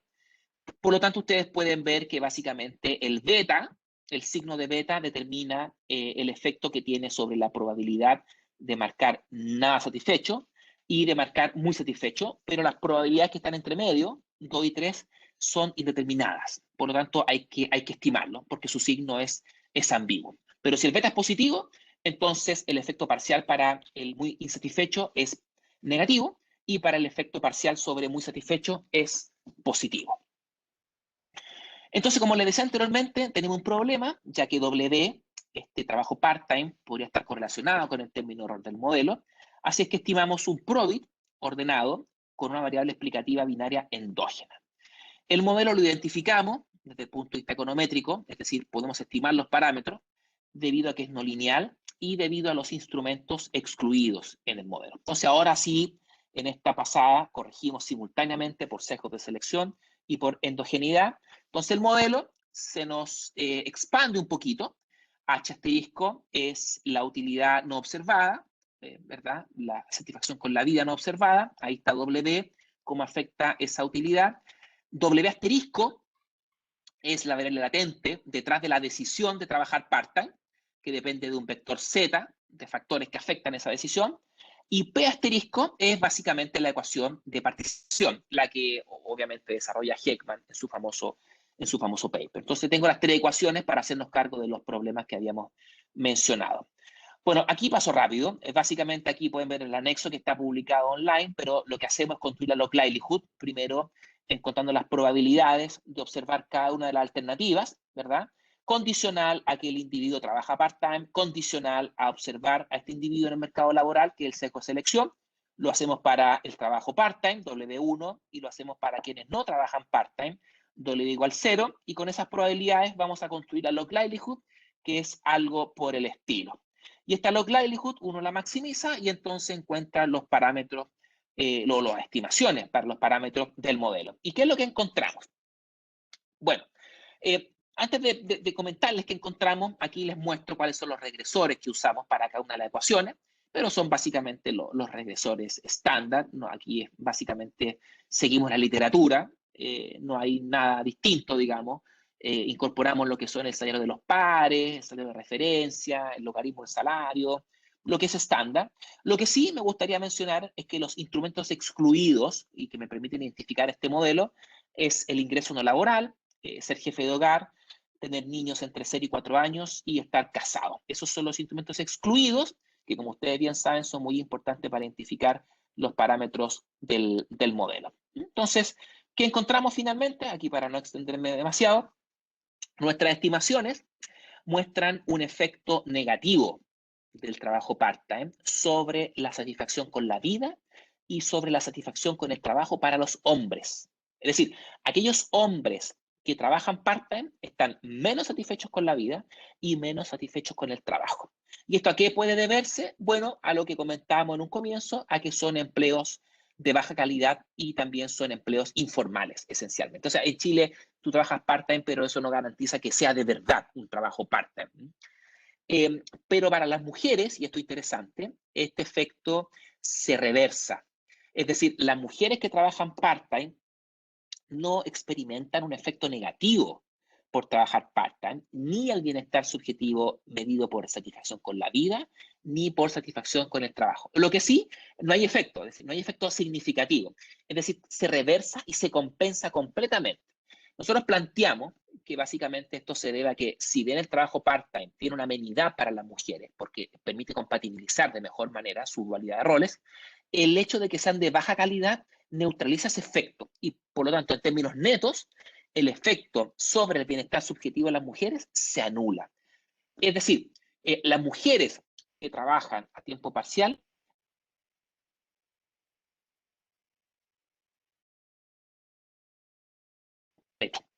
y bueno, y lo que sería situacional, ya que en países desarrollados se encontraba que las mujeres que trabajan part-time, especialmente para el Reino Unido, hay un paper de Booth y Van Auwers, ellos mostraban que las mujeres que trabajan part-time están más satisfechas con la vida que las que no. Entonces aquí nosotros encontramos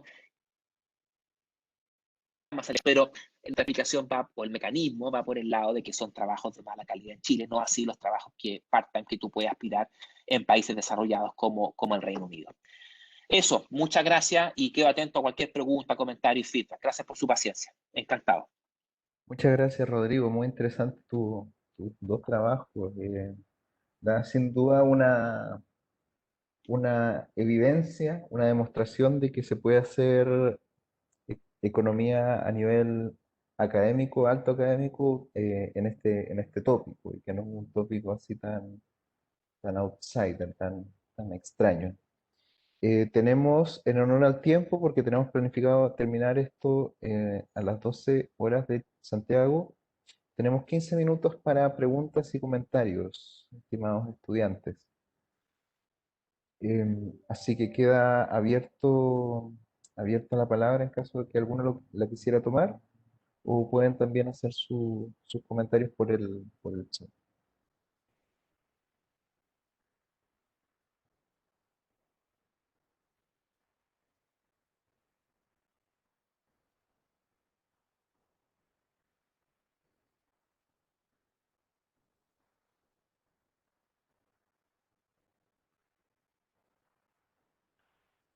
Para introducir a ver, Yo tengo una pregunta. Hola. Muchas gracias a todos Carolina. y por Ok. las presentaciones, me pareció muy interesante. Mi pregunta es para Olga, porque en algún momento, no sé si entendí bien los resultados, después al final cuando estaban comparando si había algún efecto o no, cuando se enfocan en las personas que son beneficiarias de un programa como el jóvenes como un programa social, no encontraron ningún efecto. Entonces mi pregunta era cuál era la intuición detrás de eso.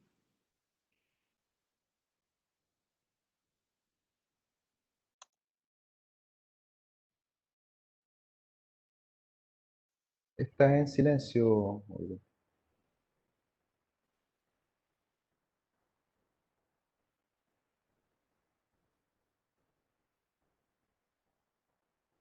No funciona, a ver. Qué extraño.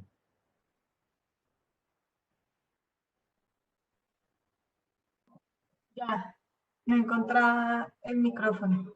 Por ahí sí. ¿Cómo desactivarlo? Gracias por la pregunta y pues muy interesante. Como mencionaste, efectivamente lo que encontramos es que los programas sociales que analizamos, que son como los programas de transferencias condicionadas más grandes que tiene el país, no tienen efectos sobre las medidas de bienestar subjetivo. Em, Teníamos esa hipótesis, ¿no? Entonces, y entiendo tu pregunta es, ¿qué podría explicar que no esté aumentando el bienestar subjetivo en estas transferencias condicionadas? Em, la verdad, pues no tengo como una hipótesis o no hemos mucho explorado qué puede determinar que no se esté dando este, este efecto que estábamos esperando. Pero pues puede estar relacionado también cómo está diseñado el programa, por el monto de la transferencia, ¿no? Puede ser como por ese ámbito, pues el programa está diseñado igual a que se tienen que cumplir unas condicionalidades para poder recibir la transferencia. La transferencia igual es un monto, pero puede no ser tal vez lo suficiente para estar afectando como en esas correlaciones que vimos de los determinantes del bienestar subjetivo, ¿cierto? Pero es una gran pregunta, no la hemos pensado mucho y sí creo que vale la pena explorar por qué no.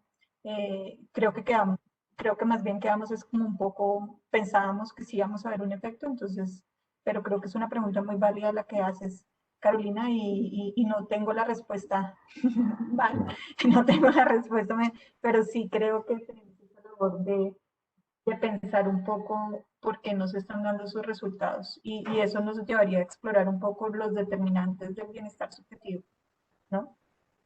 Puede ser quizás que los programas sociales tengan fines, objetivos que sean a su vez variables explicativas del bienestar social.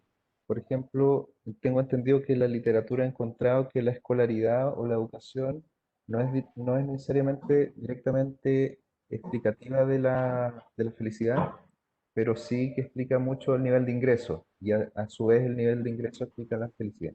Podría estar Sí, dando como el ese efecto. canal. Claro, exacto.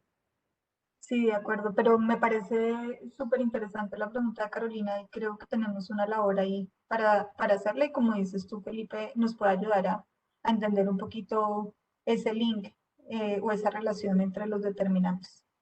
Sí. Hay otro resultado interesante del estudio de Colombia que es respecto a la estabilidad laboral y que es que afecta negativamente a la satisfacción con la vida. Eh, Eh, yo dije con menores niveles de bienestar, pero a lo largo del ciclo de la vida. que tiene que ver es más, o sea, ese resultado lo encontramos, es como también cómo se va presentando, cómo la estabilidad laboral en algún momento de la vida puede estar asociada positivamente, pero en otros momentos no, ¿no? Perfecto. Entonces ese también es muy interesante, que creo que es cómo también la percepción de bienestar cambia a lo largo de la vida, ¿no? Hay momentos donde estar bien laboralmente pues puede producir esa satisfacción, pero hay momentos donde no, donde eso no es lo que precisamente me está dando más satisfacción. Sí, entiendo. Sí. Interesante. Gracias. ¿Hay más preguntas, estimados estudiantes? ¿Más? Aprovechando el tiempo, que nos quedan solo 10 minutos.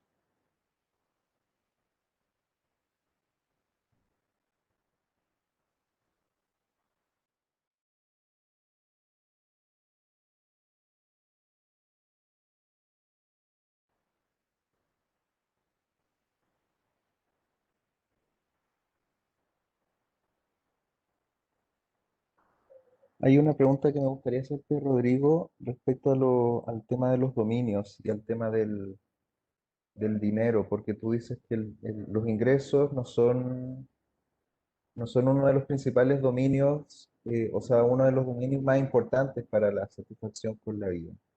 Y es algo que también comentó Mariano en su presentación, el tema de que los ingresos eh, pueden no ser importantes, sobre todo cuando se compara con los aspectos positivos. Em, ¿Cómo ves tú el tema de los ingresos? Porque para los economistas los ingresos son un tema bastante importante. Hay algunos estudios que han mostrado rendimientos marginalmente decrecientes del ingreso, incluso hay algunos estudios que han encontrado un óptimo después un umbral después del cual los ingresos empiezan a afectar negativamente al bienestar subjetivo. No sé, tú cómo evalúas el tema de los ingresos en el bienestar, según tu estudio, tu investigación. Sí, gracias, Felipe.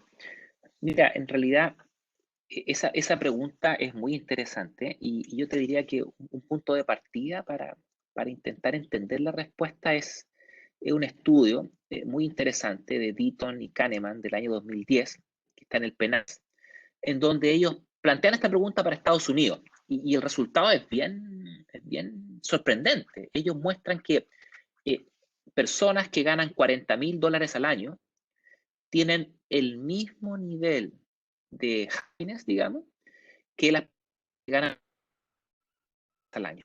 Imagínate, 40,000 u 80,000, con datos para estos autores, muestran que el emotional well-being es básicamente el mismo. Tú señalas, es decreciente, pero es bastante decreciente, porque si te pones a analizar, de 40,000 a 80,000 hay una heterogeneidad bien importante en términos de lo que tú puedes acceder con dinero, digamos.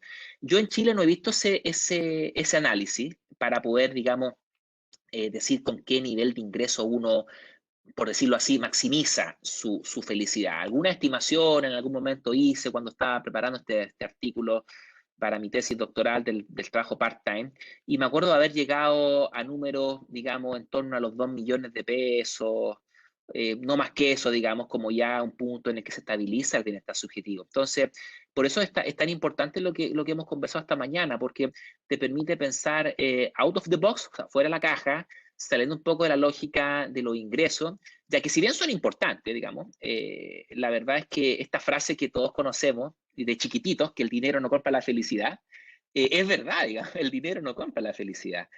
Claro, te permite tener una mayor calidad de vida, sin duda, pero si tu tema, si tu goal como policy maker es happiness, bienestar subjetivo a la población, no todo va por crecimiento económico al final, porque el crecimiento económico lo que hace es incrementar el PIB per cápita. Hay otras cosas que son mucho más importantes y en los cuales la política pública, diría yo, está más al debe.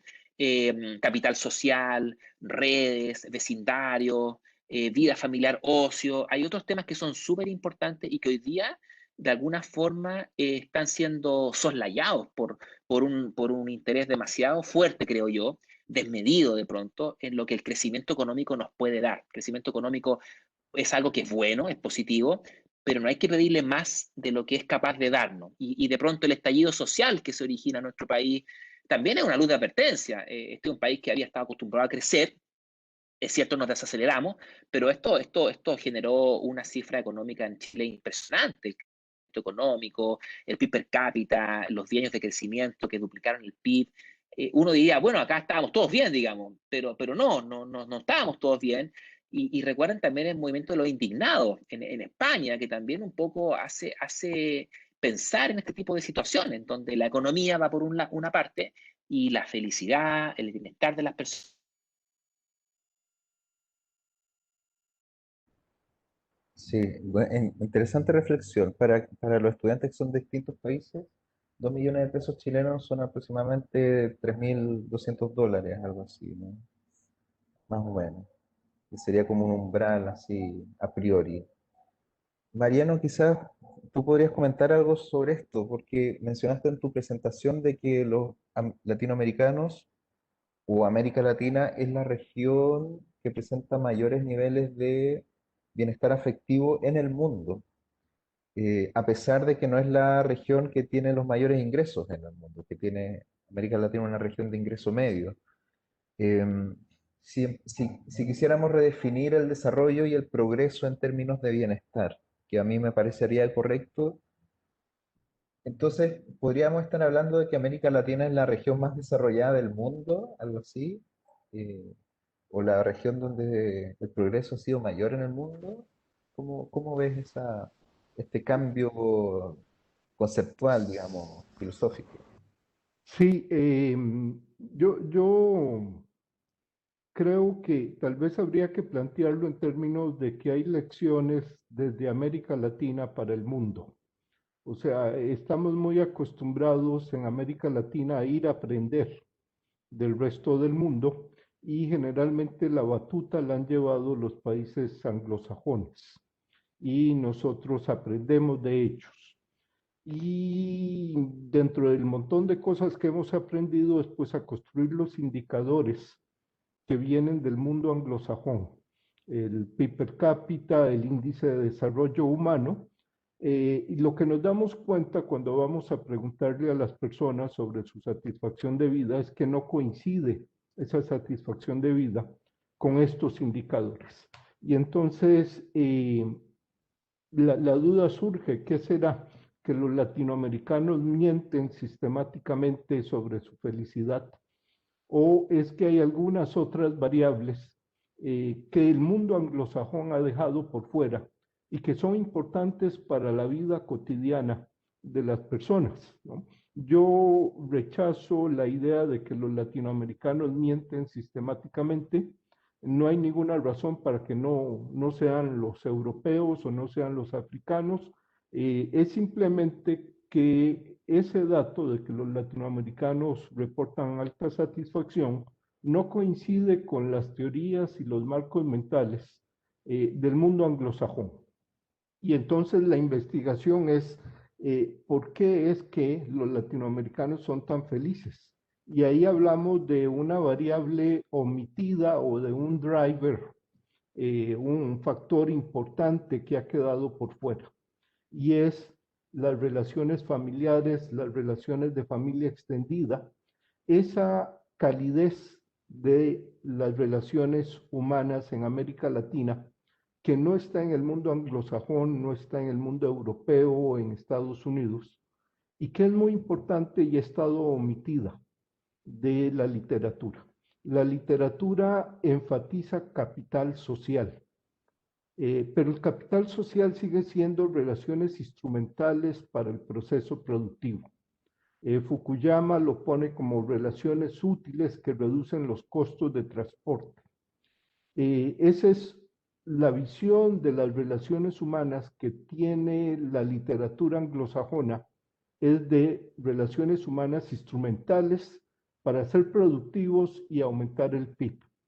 Y lo que América Latina puede aportar es, vea, las relaciones humanas tienen valor intrínseco, son fuente de satisfacción.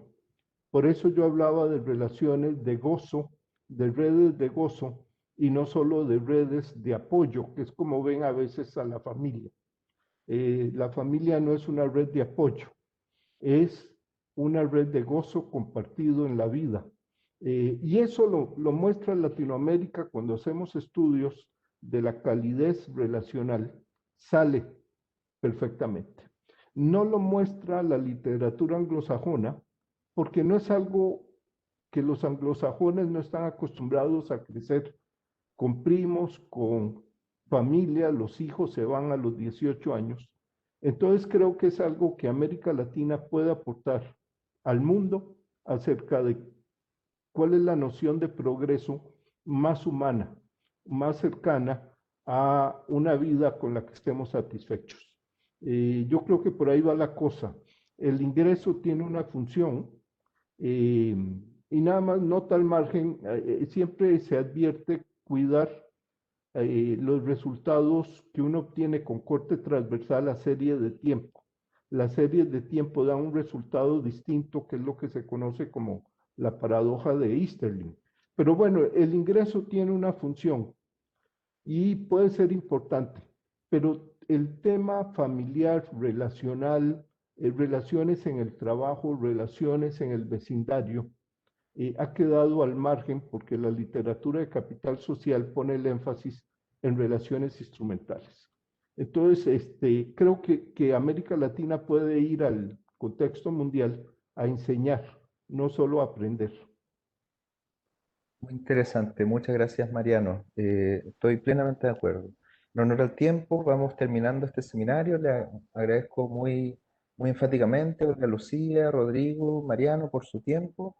El seminario va a quedar a discusión del público en nuestro fanpage de Facebook, Escuela Latinoamericana de Estudios del Desarrollo. Así que muchas gracias nuevamente y espero que nos podamos ver en una próxima oportunidad. Muchas gracias a ustedes y que sea Gracias. presencial. Cuídense. Y que Un sea saludo. Muchas presencial. gracias, hasta luego, un gusto. Un gusto. Muchas Gracias gracias. a todos. Hasta luego, Olga. Chao, Mariano. Dios. Chao, Felipe. Adiós, adiós.